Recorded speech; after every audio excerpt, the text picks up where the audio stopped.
ਸਤਿ ਸ਼੍ਰੀ ਅਕਾਲ। ਤੁਸੀਂ ਵੇਖ ਰਹੇ ਹੋ ਪੰਜਾਬ ਮੇਲ USA TV ਪੰਜਾਬ ਫੋਕਸ ਦੇ ਵਿੱਚ ਸਵਾਗਤ। ਮੈਂ ਹਾਂ ਸੰਜੀਵ ਯਸ਼ ਖੰਨਾ। ਮੇਰੇ ਨਾਲ ਸਟੂਡੀਓਜ਼ ਦੇ ਵਿੱਚ ਮੌਜੂਦ ਨੇ ਬਲਕਾਰ ਸਿੰਘ। ਹਾਂਜੀ ਸੰਜੀਵ ਜੀ, ਜਿਸ ਤਰ੍ਹਾਂ ਤੁਹਾਨੂੰ ਪਤਾ ਹੈ ਕਿ ਅੱਜ ਜਿਹੜਾ ਸੰਸਦ ਦਾ ਉਦਘਾਟਨ ਹੋ ਰਿਹਾ ਔਰ ਦਿੱਲੀ 'ਚ ਬੜੀ ਗਹਿਮਾ ਗਹਿਮੀ ਆ, ਤੇ ਕੀ ਤੁਸੀਂ ਉੱਥੇ ਜਾਣ ਦਾ ਕੋਈ ਸ਼ੌਕ ਫਰਮਾਇਆ ਕਿ ਕਿਸ ਤਰ੍ਹਾਂ? ਜੀ ਨਹੀਂ, ਮੈਂ ਤੇ ਨਹੀਂ ਗਿਆ ਜੀ।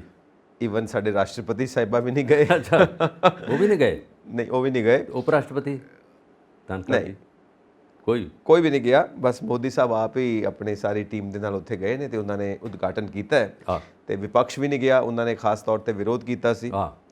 ਇੱਥੋਂ ਤੱਕ ਗੱਲ ਵੀ ਹੋਈ ਕਿ ਇਹਦਾ ਉਦਘਾਟਨ ਰਾਸ਼ਟਰਪਤੀ ਸਾਹਿਬਾਂ ਨੂੰ ਕਰਨਾ ਚਾਹੀਦਾ ਹੈ, ਪ੍ਰਧਾਨ ਮੰਤਰੀ ਕਿਉਂ ਕਰ ਰਹੇ ਨੇ। ਇੱਥੋਂ ਤੱਕ ਵੀ ਵਿਰੋਧ ਹੋਇਆ, ਇਸ ਕਰਕੇ ਬਾਈਕਾਟ ਕੀਤਾ ਹੈ ਵਿਰੋਧੀ ਧਿਰਾਂ ਨੇ।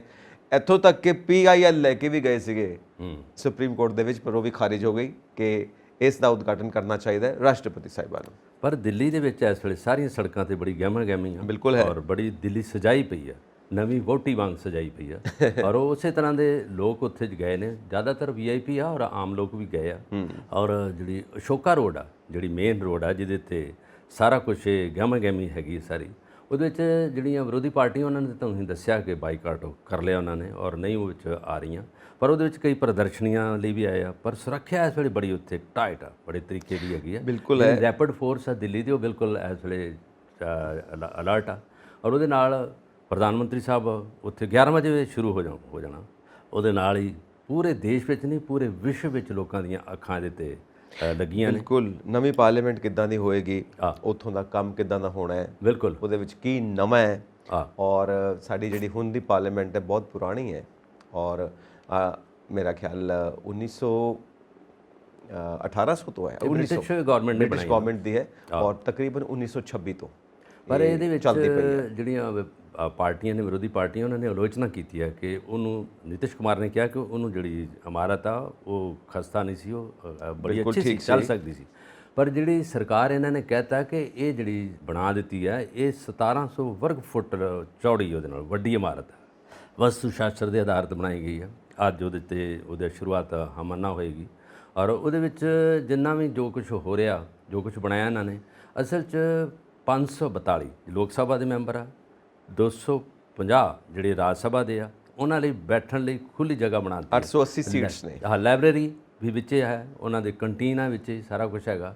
ਔਰ ਮੇਰੇ ਖਿਆਲ ਨਾਲ ਜਿੰਨਾ ਇਮਾਰਤੀ ਹੁਨਰ ਇਹ ਵੀ ਅੱਛਾ ਬਣਾਇਆ, ਪਰ ਉਹਦੇ ਮੁਕਾਬਲੇ ਨਾਲ ਜਿਹੜੀ ਅੰਗਰੇਜ਼ ਬਣਾ ਗਿਆ ਉਹ ਵੀ ਬਹੁਤ ਸੋਹਣੀ ਸੀ। ਉਹਦੇ 'ਚ ਵੀ ਬੜੀਆਂ ਗੱਲ ਇਹ ਹੈ ਨਾ ਕਿ ਪ੍ਰਾਪਤੀਆਂ ਹੋਈਆਂ ਦੇਸ਼ ਦੀਆਂ। ਇੱਕ ਪਾਸੇ ਕਿਹਾ ਜਾਂਦਾ ਕਿ ਭਾਰਤ ਦੀ ਆਬਾਦੀ ਵੱਧ ਗਈ ਹੈ, ਇਸ ਕਰਕੇ ਵਿਧਾਇਕ ਵਧਣਗੇ। ਤਕਰੀਬਨ 880 ਦੇ ਕਰੀਬ ਸੀਟਸ ਨੇ ਜਿਹੜੀਆਂ ਨਵੀਂ ਬਣੀ ਹੈ ਉਹਦੇ ਵਿੱਚ ਬੈਠਣ ਵਾਸਤੇ। ਪੁਰਾਣੀ 1926 ਤੋਂ ਤਕਰੀਬਨ ਇਸਤੇਮਾਲ ਸੀ, 100 ਸਾਲ ਹੋਣ ਵਾਲੇ ਨੇ ਕਿਉਂਕਿ 2023 ਚੱਲਦਾ ਪਿਆ, 97 ਸਾਲ ਹੋ ਚੁੱਕੇ ਨੇ। ਪਰ ਕਹਿੰਦੇ ਨੇ ਕਿ ਹਜੇ ਆਰਕੀਟੈਕਚਰ ਦੇ ਹਿਸਾਬ ਨਾਲ ਦੇਖਿਆ ਜਾਵੇ ਤਾਂ ਹਜੇ ਬਿਲਡਿੰਗ ਬਿਲਕੁਲ ਸਹੀ ਸੀ, ਤੁਸੀਂ ਉਹਨੂੰ ਇਸਤੇਮਾਲ ਹੋਰ 100 ਸਾਲ ਕਰ ਸਕਦੇ ਹੋ। ਇਹ ਵੀ ਮਾਹਿਰ ਮੰਨਦੇ ਨੇ ਜਿਹੜੇ ਐਕਸਪਰਟਸ ਨੇ, ਸਿਵਲ ਇੰਜੀਨੀਅਰਸ ਨੇ। ਬਾਕੀ ਰਹੀ ਗੱਲ ਕਈ ਵਿਰੋਧੀ ਤਰ੍ਹਾਂ ਦੇ ਵਿੱਚ ਇਹ ਗੱਲ ਤਾਂ ਹੋ ਹੀ ਰਹੀ ਹੈ ਨਾ ਬਲਕਾਰ ਜੀ ਕਿ ਜਿੱਥੇ ਭਾਰਤ ਦੇ ਵਿੱਚ ਗਰੀਬੀ ਹੈ, ਜਿੱਥੇ ਭਾਰਤ ਦੇ ਵਿੱਚ ਰੋਜ਼ਗਾਰ ਦੀ ਕਮੀ ਹੈ ਔਰ ਇਹਨਾਂ ਚੀਜ਼ਾਂ ਦੇ ਉੱਤੇ ਇਨਵੈਸਟ ਕਰਨਾ ਚਾਹੀਦਾ। ਪਹਿਲਾਂ ਤੁਸੀਂ ਸਰਦਾਰ ਵੱਲਭ ਭਾਈ ਪਟੇਲ ਦੀ ਮੂਰਤੀ ਦੇ ਉੱਤੇ ਇੰਨਾ ਪੈਸਾ ਲਗਾਇਆ, ਉੱਤੇ ਪੈਸਾ ਬਹੁਤ ਖਰਚਿਆ, ਨਵੀਂ ਬਿਲਡਿੰਗ ਦੇ ਉੱਤੇ ਇੰਨਾ ਪੈਸਾ ਲਗਾਇਆ, ਇਹਦੀ ਲੋੜ ਨਹੀਂ ਸੀ। ਔਰ ਇਹ ਵੀ ਲੋਕ ਕਹਿੰਦੇ ਨੇ ਕਿ ਉਹ ਜਿਹੜੀ ਪੁਰਾਣੀ ਸੰਸਦ ਹੈ ਅੰਗਰੇਜ਼ਾਂ ਦੀ ਬਣਾਈ ਹੋਈ, ਉਹ ਗੁਲਾਮੀ ਦਾ ਪ੍ਰਤੀਕ ਹੈ, ਇਸ ਕਰਕੇ ਇਹ ਆਜ਼ਾਦੀ ਦਾ ਪ੍ਰਤੀਕ ਹੈ। ਪੂਰੇ 75 ਸਾਲ ਲੱਗ ਗਏ ਨੇ ਸਾਨੂੰ ਨਵੀਂ ਸੰਸਦ ਬਣਾਉਣ ਦੇ ਵਿੱਚ। ਔਰ ਇਹ ਖਾਸ ਤੌਰ ਤੇ ਜਿਹੜਾ ਉਹ ਧਰਮ ਦਾ ਪ੍ਰਤੀਕ ਲੈ ਕੇ ਆਏ ਨੇ ਨਾ, ਸਿੰਗੋਲ, ਹਾਂ, ਜਿਹੜੀ ਜਵਾਹਰ ਨਹਿਰੂ ਨੂੰ ਭੇਂਟ ਕੀਤਾ ਸੀਗਾ ਪੁਜਾਰੀਆਂ ਨੇ, ਕਰਨਾਟਕ ਦੇ ਪੁਜਾਰੀ ਜਿਹੜੇ ਸੀ, ਉਹਨਾਂ ਨੇ ਰੱਖ ਕੇ ਬਣਾਇਆ, 5 ਫੁੱਟ ਲੰਬਾ ਔਰ ਬੜੀ ਉੱਤੇ ਮੀਨਾਕਾਰੀ ਕੀਤੀ ਪਈ ਆ।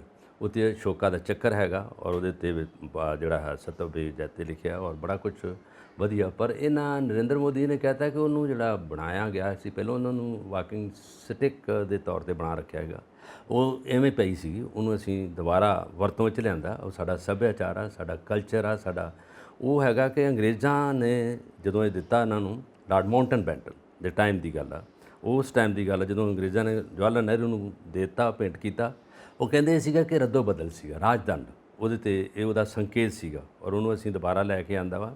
ਔਰ ਬਾਕਾਇਦਾ ਤੌਰ 'ਤੇ ਇਹਨਾਂ ਨੇ ਪਾਰਲੀਮੈਂਟ 'ਚ ਉਹਨੂੰ ਸਜਾ ਦਿੱਤਾ, ਰੱਖ ਦਿੱਤਾ ਉੱਥੇ, ਔਰ ਜਿੱਥੇ ਸਪੀਕਰ ਸਾਹਿਬ ਬੈਠਦੇ ਉਸ ਜਗ੍ਹਾ 'ਤੇ। ਔਰ ਇਹਦੇ ਵਿੱਚ ਇਹ ਇਮਾਰਤ 2.5 ਸਾਲਾਂ 'ਚ ਬਣਾਤੀ, ਬੜੀ ਜਲਦੀ, ਬਹੁਤ ਛੇਤੀ ਬਣਾਈ ਆ। ਅਜੇ ਇਹਦੇ ਵਿੱਚ ਸੁਪਰੀਮ ਕੋਰਟ ਦੀ ਕੁਝ ਤਰਮੀਮ ਸੀਗੀ, ਸੁਪਰੀਮ ਕੋਰਟ ਦਾ ਵੀ ਬਿਲਡਿੰਗ ਬਣ ਰਹੀ ਸੀ, ਉਹਦਾ ਕਰਕੇ ਥੋੜ੍ਹਾ ਰੁਕਿਆ। ਹੋ ਸਕਦਾ 2 ਸਾਲ 'ਚ ਹੀ ਬਣਾ ਦਿੰਦੇ। ਔਰ ਦਿੱਲੀ ਦੇ ਵਿੱਚ ਇਹ ਲੋਕਾਂ ਨੇ ਇਹ ਖਿਆਲ ਆ, ਲੋਕਾਂ ਨੇ ਇਹ ਕਿਹਾ ਕਿ ਸ਼ਾਇਦ ਪ੍ਰਧਾਨ ਮੰਤਰੀ ਮੌਜੂਦਾ ਜਿਹੜੇ ਨਰਿੰਦਰ ਮੋਦੀ ਜੀ ਨੇ, ਇਹ ਜਾਂ ਤਾਂ ਨਿਸ਼ਾਨੀ ਦੇਣਾ ਚਾਹੁੰਦੇ ਆ ਆਪਣੇ ਸਾਰੇ ਪਬਲਿਕ ਨੂੰ, ਲੋਕਾਂ ਨੂੰ, ਤੇ ਜਾਂ ਆਪ ਵਰਤਣਾ ਚਾਹੁੰਦੇ ਆ। ਤੇ ਆ ਗਏ ਤੀਜੀ ਵਾਰੀ ਤੇ ਫਿਰ ਆਪ ਵਰਤਣਗੇ, ਜੇ ਨਹੀਂ ਆਦੇ ਤਾਂ ਫਿਰ ਨਿਸ਼ਾਨੀ ਉਹਨਾਂ ਦੀ। ਦੋਨੋਂ ਗੱਲਾਂ ਹੋ ਰਹੀਆਂ ਨੇ ਕਿ ਲੋਕੀ ਇਹ ਵੀ ਮੰਨਦੇ ਨੇ ਕਿ ਜਿਹੜੀ ਸਰਦਾਰ ਵੱਲਭ ਭਾਈ ਪਟੇਲ ਦੀ ਮੂਰਤੀ ਬਣਾਈ ਹੈ, ਨਵਾਂ ਪਾਰਲੀਮੈਂਟ ਦਾ ਬਿਲਡਿੰਗ ਬਣਾਈ ਹੈ, ਇਹ ਉਹ ਆਪਣੀ ਯਾਦਗਾਰ ਛੱਡਣਾ ਚਾਹੁੰਦੇ ਨੇ ਕਿ ਇਹ ਮੋਦੀ ਸਾਹਿਬ ਨੇ ਬਣਵਾਈਆਂ ਔਰ ਦੇਸ਼ ਦੇ ਵਾਸਤੇ ਯਾਦਗਾਰ ਛੱਡਣਾ ਚਾਹੁੰਦੇ ਨੇ। ਇਹਨਾਂ ਦੋਵਾਂ ਦੀ ਲੋੜ ਨਹੀਂ ਸੀ। ਇਹ ਵੀ ਜਿਹੜੇ ਵਿਰੋਧੀ ਧਿਰ ਨੇ ਉਹ ਇਹ ਗੱਲ ਕਰ ਰਹੇ ਨੇ ਔਰ ਖਾਸ ਕਰਕੇ ਇਸ ਗੱਲ ਦੀ ਚਰਚਾ ਤੇ ਹੋ ਹੀ ਰਹੀ ਹੈ ਕਿ ਪ੍ਰਧਾਨ ਮੰਤਰੀ ਸਾਹਿਬ ਨੇ ਕਿਉਂ ਨਹੀਂ ਬੁਲਾਇਆ ਰਾਸ਼ਟਰਪਤੀ ਸਾਹਿਬਾਨ ਨੂੰ ਉਦਘਾਟਨ ਵਾਸਤੇ। ਇਹ ਵੀ ਗੱਲ ਹੋ ਰਹੀ ਹੈ ਕਿਉਂਕਿ ਜੇ ਸੱਦਿਆ ਹੋਵੇ ਤਾਂ ਕਿਉਂ ਨਾ ਆਣਗੇ ਉਹ। ਸਹੀ ਗੱਲ, ਨਹੀਂ ਸੱਦਿਆ ਗਿਆ ਹੋਏਗਾ ਤਾਂ ਹੀ ਨਹੀਂ ਆਏ, ਜੋ ਇਹ ਸਾਰੇ ਮਾਹਿਰਾਂ ਦੀ ਰਾਏ ਬਣਦੀ ਪਈ ਆ। ਔਰ ਦੂਜੇ ਪਾਸੇ ਇਹ ਵੀ ਗੱਲ ਹੁੰਦੀ ਪਈ ਆ ਕਿ ਇਹ ਰਾਸ਼ਟਰਪਤੀ ਮੁਰਮੂ ਕਿਉਂਕਿ ਇਹ ਬਤੌਰ ਮਹਿਲਾ ਔਰ ਉਧਰ ਬੈਠੀਆਂ ਨੇ ਜਿਹੜੀਆਂ ਪਹਿਲਵਾਨ ਕੁੜੀਆਂ ਬਤੌਰ ਮਹਿਲਾ, ਉਹ ਸੰਘਰਸ਼ ਕਰਦੀਆਂ ਪਈਆਂ ਜੰਤਰ ਦੇ ਉੱਤੇ ਔਰ ਕਿਤੇ ਇਹ ਮਹਿਲਾ ਵਿਰੋਧੀ ਕੰਮ ਤਾਂ ਨਹੀਂ ਹੈ, ਮਹਿਲਾ ਵਿਰੋਧੀ ਕਦਮ ਤਾਂ ਨਹੀਂ ਹੈ ਕਿ ਉਧਰ ਪਹਿਲਵਾਨ ਕੁੜੀਆਂ ਦੀ ਗੱਲ ਨਹੀਂ ਸੁਣੀ ਜਾ ਰਹੀ ਔਰ ਇੱਧਰ ਰਾਸ਼ਟਰਪਤੀ ਸਾਹਿਬਾਂ ਨੂੰ ਇਨਵਾਈਟ ਨਹੀਂ ਕੀਤਾ ਜਾ ਰਿਹਾ ਉਦਘਾਟਨ ਕਰਨ ਵਾਸਤੇ। ਇਹ ਤਮਾਮ ਗੱਲਾਂ ਹੋ ਰਹੀਆਂ ਨੇ ਕਿਉਂਕਿ ਡੈਮੋਕ੍ਰੇਸੀ ਹੈ, ਕਨਸਟੀਟਿਊਸ਼ਨ ਦੇ ਮੁਤਾਬਿਕ ਸਭ ਤੋਂ ਵੱਡੀ ਸੀਟ ਰਾਸ਼ਟਰਪਤੀ ਦੀ ਹੁੰਦੀ ਹੈ, ਤਾਂ ਉਹਨਾਂ ਨੂੰ ਕਿਉਂ ਨਹੀਂ ਬੁਲਾਇਆ ਗਿਆ। ਹਾਲਾਂਕਿ ਦੋਨੋਂ ਪਾਰਲੀਮੈਂਟ ਹਾਊਸ ਜਿਹੜੇ ਨੇ ਉਹਨਾਂ ਦੇ ਅੰਡਰ ਆਉਂਦੇ ਨੇ। ਵੈਸੇ ਲੋਕਤੰਤਰ ਆ, ਲੋਕਾਂ ਨੂੰ ਬੋਲਣ ਦਾ ਅਧਿਕਾਰ, ਫੰਡਾਮੈਂਟਲ ਰਾਈਟਸ ਆ ਇਹਨਾਂ ਨੂੰ ਕਿ ਜੋ ਮਰਜ਼ੀ ਬੋਲ ਸਕਦੇ ਆ। ਪਰ ਜਦੋਂ ਕੋਈ ਕੰਮ ਆਪਣੇ ਦੇਸ਼ 'ਚ ਹੁੰਦਾ ਵੈਸੇ ਉਹਦੀਆਂ ਨੁਕਤਾਚੀਨੀਆਂ ਤਾਂ ਜ਼ਰੂਰ ਹੁੰਦੀਆਂ। ਜਦੋਂ ਇਹ ਬਣਾਇਆ, ਨਹੀਂ ਪੱਥਰ ਰੱਖਿਆ, ਨਹੀਂ ਪੱਥਰ ਵੀ ਪ੍ਰਧਾਨ ਮੰਤਰੀ ਨੇ ਖੁਦ ਰੱਖਿਆ ਸੀਗਾ ਇਹਦਾ। ਜਦੋਂ ਬਣਾਇਆ ਉਦੋਂ ਕੋਈ ਆਲੋਚਨਾ ਨਹੀਂ ਹੋਈ, ਕਿਸੇ ਨੇ ਬੋਲਿਆ ਨਹੀਂ, ਕੁਝ ਨਹੀਂ ਹੈਗਾ। ਜਦੋਂ ਚੀਜ਼ ਦੀ ਤਮੀਰ ਹੋ ਜਾਂਦੀ, ਬਣ ਜਾਂਦੀ ਆ, ਮੁਕੰਮਲ ਹੋ ਜਾਂਦੀ ਆ, ਫਿਰ ਅਸੀਂ ਬੋਲਣਾ ਸ਼ੁਰੂ ਕਰ ਦਿੰਦੇ ਹਾਂ ਬਾਕਾਇਦਾ ਤੌਰ 'ਤੇ। ਜੇ ਲੋਕਾਂ ਨੇ ਇਹਨੂੰ ਆਲੋਚਨਾ ਕਰਨੀ ਸੀ, ਰੋਕਣਾ ਸੀਗਾ ਤਾਂ ਉਦੋਂ ਵੀ ਰੋਕ ਸਕਦੇ ਸੀ। ਉਦੋਂ ਜਿਹੜੀ ਆ ਵਿਰੋਧੀ ਪਾਰਟੀਆਂ ਚੁੱਪ ਰਹੀਆਂ। ਉਸ ਤੋਂ ਬਾਅਦ ਫਿਰ ਜਿਹੜਾ ਹੁਣ ਰੌਲਾ ਪੈ ਰਿਹਾ, ਇਹ ਸਾਰੇ ਲੋਕਾਂ ਲਈ ਦਿੱਲੀ ਦੇ ਵਿੱਚ ਇਹ ਜਿਹੜੀ ਆ ਇੱਕ ਤਰ੍ਹਾਂ ਦੀ ਲੋਕਾਂ ਲਈ ਰੁਕਾਵਟ ਆ ਜਾਂਦੀ ਹੈ। ਜਿਹੜੇ ਲੋਕ ਜਾ ਰਹੇ ਆ, ਪੜ੍ਹਨ ਲਈ ਜਾ ਰਹੇ ਆ, ਸਕੂਲਾਂ ਜਾ ਰਹੇ ਆ। ਅੱਜ ਤਾਂ ਐਤਵਾਰ, ਅੱਜ ਦਿਨ ਤਾਂ ਕੋਈ ਇਸ ਤਰ੍ਹਾਂ ਦੀ ਗੱਲ ਨਹੀਂ। ਅੱਜ ਦਿਨ ਦੇ ਸੰਡੇ ਦੇ ਵਿੱਚ ਲੋਕ ਇਸ ਵੇਲੇ ਬਿਲਕੁਲ ਖਾਲੀ ਤੌਰ 'ਤੇ ਜਾਂ ਵਿਹਲੇ ਤੌਰ 'ਤੇ ਬੈਠੇ ਆ। ਔਰ ਤੁਹਾਨੂੰ ਪਤਾ ਦਿੱਲੀ ਵਿੱਚ ਭੀੜ ਭੜੱਕਾ ਵੀ ਬਹੁਤ ਜ਼ਿਆਦਾ ਹੋ ਜਾਂਦਾ। ਔਰ ਖ਼ਾਸ ਤੌਰ 'ਤੇ ਪਾਰਲੀਮੈਂਟ ਜਿੱਥੇ ਸਥਿਤ ਹੈ, ਇਹ ਅਸ਼ੋਕਾ ਰੋਡ ਹੈ, ਜਿਹਦੇ ਵਿੱਚ ਸੂਚਨਾ ਭਵਨ ਤੋਂ ਅਗਲੇ ਪਾਸੇ ਉਹ ਹੈਗਾ ਔਰ ਗੁਰਦੁਆਰਾ ਸਾਹਿਬ ਵੀ ਨਾਲ ਅੱਗੇ ਹੈਗਾ, ਰਕਾਬਗੰਜ, ਬੜੇ ਇਤਿਹਾਸਕ ਗੁਰਦੁਆਰੇ ਨਾਲ ਹੈਗੇ। ਔਰ ਉਹ ਬੜੀ ਜਿਹੜੀ ਆ ਨਾ ਮਹਿਲਾ ਲੋਕਾਂ ਦੀ ਤੁਸੀਂ ਗੱਲ ਕੀਤੀ ਹੈ, ਮਹਿਲਾ ਦੀ ਬਾਰੇ ਕਿ ਜੋ ਲੋਕਾਂ ਨੇ ਕਿਹਾ ਉਹਦੇ ਵਿੱਚ ਆਲੋਚਨਾ ਕੀਤੀ ਆ। ਪਰ ਮੇਰਾ ਖਿਆਲ ਹੈ ਕਿ ਇਹ ਗੱਲ ਇੱਥੋਂ ਤੱਕ ਨਹੀਂ ਹੋ ਸਕਦੀ ਕਿਉਂਕਿ ਜੇ ਇਹ ਗੱਲ ਹੁੰਦੀ ਤਾਂ ਉਹ ਰਾਸ਼ਟਰਪਤੀ ਨਾ ਨੋਮੀਨੇਟ ਕਰਦੇ ਦ੍ਰੋਪਦੀ ਮੁਰਮੂ ਜੀ ਨੂੰ। ਇਹ ਗੱਲ ਹੈਗੀ ਕਈ ਵਾਰੀ ਵਿਅਕਤੀਗਤ ਤੌਰ ਤੇ ਵੀ ਲੋਕਾਂ ਦੇ ਵਿਚਾਰ ਹੁੰਦੇ ਨੇ ਕਿਉਂਕਿ ਇਹ ਕਈ ਵਾਰ ਮੁੱਦੇ ਵੈਸੇ ਵੀ ਜੋੜ ਦਿੱਤੇ ਜਾਂਦੇ ਨੇ, ਜੋੜ ਕੇ ਵੇਖੇ ਜਾਂਦੇ ਨੇ। ਖੈਰ ਜੋ ਵੀ ਅੰਦਰ ਦੀ ਗੱਲ ਹੈ, ਪਰ ਇੱਕ ਗੱਲ ਨਾਲ ਇਹ ਵੀ ਕਹਿੰਦੇ ਪਏ ਨੇ ਕਿ ਜਦੋਂ ਅਸੀਂ ਭਾਰਤ ਦੇ ਵਿੱਚ ਦੇਖਦੇ ਪਏ ਹਾਂ ਕਿ ਲੋਕਤੰਤਰ ਦਾ ਜੋ ਹਾਲ ਹੈ, ਜੋ ਲੋਕਾਂ ਦੀ ਭਲਾਈ ਦਾ ਜੋ ਹਾਲ ਹੈ, ਹਰ ਵੇਲੇ ਜਦੋਂ ਅਸੀਂ ਦੇਖਦੇ ਹਾਂ ਕਿ ਗੱਲਾਂ ਹੋਰ ਹੁੰਦੀਆਂ ਨੇ, ਕੰਮ ਹੋਰ ਹੁੰਦੇ ਨੇ, ਜੋ ਇਹ ਮਾਹਿਰ ਮੰਨਦੇ ਨੇ ਕਿ ਜਦੋਂ ਆਤਮਾ ਹੀ ਨਹੀਂ ਹੈ ਲੋਕਤੰਤਰ ਦੀ ਸਾਡੇ ਦੇ ਵਿੱਚ ਤੇ ਨਵੀਆਂ ਬਿਲਡਿੰਗਸ ਬਣਾ ਕੇ ਅਸੀਂ ਕੀ ਕਰ ਲੈਣਾ। ਜਦੋਂ ਤੱਕ ਅਸੀਂ ਕੰਮ ਕਰਨਾ ਨਹੀਂ ਚਾਹੁੰਦੇ ਪਬਲਿਕ ਵਾਸਤੇ ਔਰ ਕੰਮ ਕਰਨਾ ਚਾਹੁੰਦੇ ਹਾਂ ਆਪਣੇ ਕੁਝ ਮਿੱਤਰਾਂ ਵਾਸਤੇ, ਤਾਂ ਫਿਰ ਇਹ ਨਵੀਂ ਬਿਲਡਿੰਗ ਦਾ ਕੀ ਅਰਥ ਰਹਿ ਜਾਏਗਾ ਕਿਉਂਕਿ ਲੋਕਤੰਤਰ ਦੀ ਆਤਮਾ ਮਾਰ ਦਿੱਤੀ ਗਈ ਹੈ। ਇੱਥੋਂ ਤੱਕ ਵੀ ਕਈ ਵਿਰੋਧੀ ਤਰ੍ਹਾਂ ਦੇ ਨੇਤਾ ਜਿਹੜੇ ਨੇ ਇਹ ਆਵਾਜ਼ ਦਿੰਦੇ ਪਏ ਨੇ। ਵੈਸੇ ਜਿਹੜੀ ਗੱਲ ਅਸੂਲਨ ਤੌਰ 'ਤੇ ਜਦੋਂ ਕਾਨੂੰਨ ਬਣਦੇ ਆ, ਕਾਨੂੰਨ ਮਾਹਰ ਕਹਿੰਦੇ ਆ, ਜਦੋਂ ਲੋਕ ਸਭਾ ਦਾ ਸੈਸ਼ਨ ਚੱਲਦਾ, ਰਾਜ ਸਭਾ ਦਾ ਸੈਸ਼ਨ ਪੈਰਲਲ ਚੱਲਦਾ, ਉਹਦੇ ਚੇਅਰਮੈਨ ਤਾਂ ਰਾਸ਼ਟਰਪਤੀ ਤੇ ਉਪ ਰਾਸ਼ਟਰਪਤੀ ਹੁੰਦੇ ਆ ਹਿੰਦੁਸਤਾਨ ਦੇ। ਔਰ ਜਿਹਦੇ ਵਿੱਚ ਰਵਿੰਦਰਨਾਥ ਟੈਗੋਰ ਦੀ ਜੇ ਗੱਲ ਕਰੀਏ ਤਾਂ ਉਹਨਾਂ ਨੇ ਆਪਣਾ ਜਿਹੜਾ ਸ਼ਾਂਤੀ ਨਿਕੇਤਨ ਸੀ ਬੜਾ ਖੁੱਲ੍ਹੇਆਮ ਕੁਦਰਤ ਦੇ ਵਿੱਚ ਬਣਾਇਆ ਸੀਗਾ। ਉਹਦੇ ਵਿੱਚ ਮੁੰਡੇ ਜਿਹੜੇ ਪੜ੍ਹਦੇ ਸੀਗੇ ਉਹ ਉਹਨਾਂ ਰੁੱਖਾਂ ਦੇ ਥੱਲੇ, ਉਹਨਾਂ ਪਾਰਕਾਂ 'ਤੇ ਘਾਹ 'ਤੇ ਬਹਿ ਕੇ ਪੜ੍ਹਦੇ ਸੀ। ਔਰ ਉਹਦੇ ਵਿੱਚ ਬਹੁਤ ਅੱਛੇ ਲੋਕ ਪੜ੍ਹੇ ਆ, ਬੰਗਾਲੀ ਖਾਸ ਤੌਰ 'ਤੇ, ਇਹਨਾਂ ਦੀ ਲੈਂਗੁਏਜ ਬੰਗਾਲੀ ਸੀਗੀ। ਔਰ ਜਿਹੜਾ ਇਹਨਾਂ ਨੇ ਨੈਸ਼ਨਲ ਐਂਥਮ ਲਿਖਿਆ ਪਹਿਲਾਂ ਵਿੱਚ ਬੰਗਾਲੀ ਦੇ ਵਿੱਚ ਸੀਗਾ, ਫਿਰ ਉਹਨੂੰ ਬਾਅਦ 'ਚ ਇਹਦਾ ਟ੍ਰਾਂਸਲੇਸ਼ਨ ਹੋਈ ਜਨ ਗਣ ਮਨ। ਔਰ ਜਦੋਂ ਇਹਨਾਂ ਨੂੰ ਕਿਹਾ ਗਿਆ ਸੀ ਕਿ ਤੁਸੀਂ ਬਾਹਰਲੀ ਦੂਜੀ ਭਾਸ਼ਾ ਕਿਉਂ ਨਹੀਂ ਲਿਖਦੇ ਜਾਂ ਅੰਗਰੇਜ਼ੀ 'ਚ ਕਿਉਂ ਨਹੀਂ ਲਿਖਦੇ, ਉਹ ਕਹਿੰਦੇ ਮੈਂ ਅੰਗਰੇਜ਼ੀ ਜਾਣਦਾ, ਰਵਿੰਦਰਨਾਥ ਟੈਗੋਰ ਨੇ ਕਿਹਾ, ਪਰ ਮੇਰਾ ਕਲਚਰ ਹੈ, ਮੇਰੀ ਮਾਤਰ ਭਾਸ਼ਾ ਹੈ, ਮੈਂ ਇਹਦੇ ਵਿੱਚ ਲਿਖੂੰਗਾ। ਜੋ ਐਕਸਪ੍ਰੈਸ਼ਨ ਮੈਂ 'ਚ ਦੇ ਸਕਦਾ ਉਹ ਕਿਸੇ 'ਚ ਨਹੀਂ ਦੇ ਸਕਦਾ। ਔਰ ਨਰਿੰਦਰ ਮੋਦੀ ਨੇ ਵੀ ਅੱਜ ਕਿਹਾ ਕਿ ਜਿਹੜਾ ਅਸੀਂ ਲੋਕਤੰਤਰ ਦੀ ਨੀਂਹ ਪੱਥਰ ਦੇ ਨਾਲ ਇਹ ਇਮਾਰਤ ਬਣਾਈ ਹੈ, ਇਹਦੇ ਵਿੱਚ ਸਾਡਾ ਸੱਭਿਆਚਾਰ ਝਲਕ ਰਿਹਾ ਗਾ, ਜਿਹਦੇ ਵਿੱਚ ਗਲੀਚੇ ਲਿਆਂਦੇ ਆ ਬਨਾਰਸ ਤੋਂ, ਔਰ ਜਿਹਦੇ ਵਿੱਚ ਛੋਲਾਪੁਰ ਦੇ ਗਲੀਚੇ ਆ, ਬਾਂਸ ਜਿਹੜਾ ਉਹ ਲੈਂਦਾ ਬਿਹਾਰ ਦੇ ਕੁਝ ਏਰੀਆ 'ਚੋਂ, ਜਿੱਥੇ ਜਿਹੜੇ ਸਟੇਟਾਂ 'ਚ ਕੁਝ ਲਿਆ ਹੈਗਾ। ਔਰ ਇਹ ਕੱਲ੍ਹ ਨੂੰ ਪੰਜਾਬ ਦੇ ਲੋਕ ਨਾ ਕਹਿਣਗੇ ਸਾਡੇ ਵੱਲੋਂ ਕੁਝ ਨਹੀਂ ਲਿਆ, ਪਰ ਜਿਹੜੇ ਸਟੇਟ ਦੇ ਵਿੱਚ ਜਿਹੜੀ ਚੀਜ਼ ਪ੍ਰੋਮੀਨੈਂਟ ਆ, ਕਲਚਰ ਨਾਲ ਰਿਲੇਟਡ ਆ, ਉਹ ਲਿਆ ਕੇ ਉਹਨਾਂ ਨੇ ਉੱਥੇ ਲਾਤੀ ਹੈ। ਇਹ ਗੱਲ ਬੜੀ ਅੱਛੀ ਆ। ਕੁਝ ਗੱਲਾਂ ਅੱਛੀਆਂ ਵੀ ਹੁੰਦੀਆਂ, ਕੁਝ ਗੱਲਾਂ ਵਿੱਚ ਊਣਤਾ ਵੀ ਹੋ ਸਕਦੀ ਹੈ। ਸਾਰੀਆਂ ਗੱਲਾਂ ਤਾਂ ਨਹੀਂ ਹੁੰਦੀਆਂ, ਅਤੇ ਸਾਰੇ ਲੋਕਾਂ ਨੂੰ ਖੁਸ਼ ਕਰਨਾ ਵੀ ਸੰਭਵ ਨਹੀਂ ਹੁੰਦਾ। ਬਿਲਕੁਲ ਸਾਰੇ ਲੋਕਾਂ ਨੂੰ ਖੁਸ਼ ਕੀਤਾ ਵੀ ਨਹੀਂ ਜਾ ਸਕਦਾ। ਔਰ ਜਿਹੜੀ ਤੁਸੀਂ ਇਹ ਮਾਂ ਬੋਲੀ ਦੀ ਗੱਲ ਕੀਤੀ ਹੈ ਨਾ ਤੇ ਗੁਰੂਦੇਵ ਰਵਿੰਦਰਨਾਥ ਟੈਗੋਰ ਦੀ ਗੱਲ ਕੀਤੀ ਹੈ, ਇੱਕ ਕਿੱਸਾ ਇਹ ਵੀ ਆਉਂਦਾ ਹੈ ਕਿ ਬਲਰਾਜ ਸਾਹਨੀ ਜੋ ਸਾਡੇ ਮਕਬੂਲ ਫਿਲਮ ਐਕਟਰ ਨੇ, ਫਿਲਮ ਐਕਟਰ, ਉਹ ਮਿਲਣ ਗਏ ਸੀਗੇ ਗੁਰੂਦੇਵ ਰਵਿੰਦਰਨਾਥ ਟੈਗੋਰ ਨੂੰ ਤੇ ਆਪਣੀਆਂ ਕਵਿਤਾਵਾਂ ਲਿਖ ਕੇ ਲੈ ਕੇ ਗਏ। ਉਹ ਕਵਿਤਾਵਾਂ ਅੰਗਰੇਜ਼ੀ 'ਚ ਲਿਖਦੇ ਸੀ ਕਿਉਂਕਿ BBC ਤੋਂ ਨੇ ਬਲਰਾਜ ਸਾਹਨੀ, ਇਸ ਕਰਕੇ ਅੰਗਰੇਜ਼ੀ 'ਚ ਲਿਖਦੇ ਸੀ। ਜਾ ਕੇ ਉਹਨਾਂ ਨੇ ਗੁਰੂਦੇਵ ਰਵਿੰਦਰਨਾਥ ਟੈਗੋਰ ਨੂੰ ਉਹ ਕਵਿਤਾਵਾਂ ਸੁਣਾਈਆਂ। ਕਹਿੰਦੇ ਬਹੁਤ ਵਧੀਆ, ਬਹੁਤ ਸੋਹਣਾ ਸੋਚ ਹੈ ਤੇਰੀ, ਬਹੁਤ ਵਧੀਆ ਕਵਿਤਾ ਹੈ, ਤੂੰ ਅੰਗਰੇਜ਼ੀ 'ਚ ਕਿਉਂ ਲਿਖਦਾ ਹੈ, ਤੇਰੀ ਮਾਤ ਭਾਸ਼ਾ ਕਿਹੜੀ? ਕਹਿੰਦਾ ਪੰਜਾਬੀ। ਬਲਰਾਜ ਸਾਹਨੀ ਕਹਿੰਦੇ ਪੰਜਾਬੀ। ਕਹਿੰਦੇ ਫਿਰ ਪੰਜਾਬੀ 'ਚ ਕਿਉਂ ਨਹੀਂ ਲਿਖਦਾ? ਕਹਿੰਦੇ ਮੇਰੀ ਸੋਚ ਐਡੀ ਵੱਡੀ ਹੈ ਜੀ ਕਿ ਉਹ ਪੰਜਾਬੀ 'ਚ ਸਮਾਉਂਦੀ ਨਹੀਂ, ਬਲਰਾਜ ਸਾਹਨੀ ਕਹਿੰਦੇ ਨੇ, ਇਸ ਕਰਕੇ ਅੰਗਰੇਜ਼ੀ 'ਚ ਮੈਂ ਲਿਖਦਾ। ਕਹਿੰਦਾ ਅੱਛਾ, ਤੁਹਾਡੀ ਸੋਚ ਜਿਹੜੀ ਹੈ ਉਹ ਗੁਰੂ ਨਾਨਕ ਸਾਹਿਬ ਤੋਂ ਵੀ ਵੱਡੀ ਹੋ ਗਈ ਕਿ ਉਹਨਾਂ ਨੇ ਤਾਂ ਸ੍ਰੀ ਗੁਰੂ ਗ੍ਰੰਥ ਸਾਹਿਬ ਗੁਰਮੁਖੀ ਦੇ ਵਿੱਚ ਰਚਨਾ ਕੀਤੀ ਹੈ ਤੇ ਤੁਸੀਂ ਕਹਿੰਦੇ ਹੋ ਅੰਗਰੇਜ਼ੀ। ਬਲਰਾਜ ਸਾਹਨੀ ਕਹਿੰਦੇ ਮੈਂ ਇੰਨਾ ਸ਼ਰਮਿੰਦਾ ਹੋਇਆ ਕਿ ਮੈਂ ਕੀ ਕਹਿ ਬੈਠਾ। ਉਸ ਤੋਂ ਬਾਅਦ ਮੈਂ ਜਿੰਨੀਆਂ ਵੀ ਆਪਣੀਆਂ ਕਿਤਾਬਾਂ ਲਿਖੀਆਂ ਨੇ ਪੰਜਾਬੀ 'ਚ ਲਿਖੀਆਂ ਨੇ, ਮੈਂ ਅੰਗਰੇਜ਼ੀ ਨੂੰ ਹੱਥ ਨਹੀਂ ਲਾਇਆ ਉਸ ਤੋਂ ਬਾਅਦ। ਜਿਹੜੇ ਲੇਖਕ ਨੇ ਨਾ, ਜਿਹੜੇ ਇਹ ਕ੍ਰੀਏਟਿਵ ਬਹੁਤ ਹੁੰਦੇ ਆ, ਇਹਨਾਂ ਦਾ ਦਿਮਾਗ ਜਿਹੜਾ ਇੱਕ ਸਿਰਫ ਉਹ ਸੀਰੀਅਸ 'ਚ ਨਹੀਂ ਰਹਿੰਦਾ, ਹਰ ਦੇਸ਼ ਦੇ ਕੋਨੇ-ਕੋਨੇ ਤੱਕ ਜਾਂਦਾ। ਔਰ ਜਿੱਥੇ ਵੀ ਕੋਈ ਜ਼ਿਆਦਾ ਜਾਤੀ ਹੁੰਦੀ ਆ, ਜੋ ਕੁਝ ਹੁੰਦਾ, ਜੇ ਅੰਮ੍ਰਿਤਾ ਪ੍ਰੀਤਮ ਦੀ ਗੱਲ ਕਰੀਏ ਤਾਂ ਉਹਨਾਂ ਨੇ ਦੇਖੋ ਜਦੋਂ ਦੇਸ਼ ਦਾ ਬਟਵਾਰਾ ਹੋਇਆ ਤਾਂ ਕਿੰਨਾ ਅੱਛਾ ਲਿਖਿਆ ਹੈ ਨਾ, ਅੱਜ ਆਖਾਂ ਵਾਰਿਸ ਸ਼ਾਹ ਨੂੰ। ਔਰ ਇਹੀ ਗੱਲ ਰਵਿੰਦਰਨਾਥ ਟੈਗੋਰ ਜੀ ਦੀ ਹੈਗੀ ਹੈ, ਜੋ ਕੁਝ ਕੀਤਾ।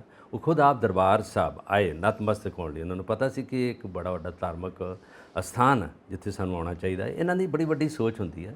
ਔਰ ਇਸੇ ਤਰ੍ਹਾਂ ਦੀ ਗੱਲ, ਜੇ ਅਸੀਂ ਅੱਜ ਆਪਣੀ ਗੱਲ ਉਦਘਾਟਨ ਦੀ ਗੱਲ ਕਰ ਰਹੇ ਹਾਂ, ਦੇਸ਼ ਦੇ ਪਾਰਲੀਮੈਂਟ ਦੀ ਵੱਡੀ ਸੋਚ ਹੋਣੀ ਚਾਹੀਦੀ ਹੈ। ਹਾਂ, ਬਹੁਤ ਵੱਡਾ ਕੰਮ ਕੀਤਾ ਵੈਸੇ ਉਹਨਾਂ ਨੇ।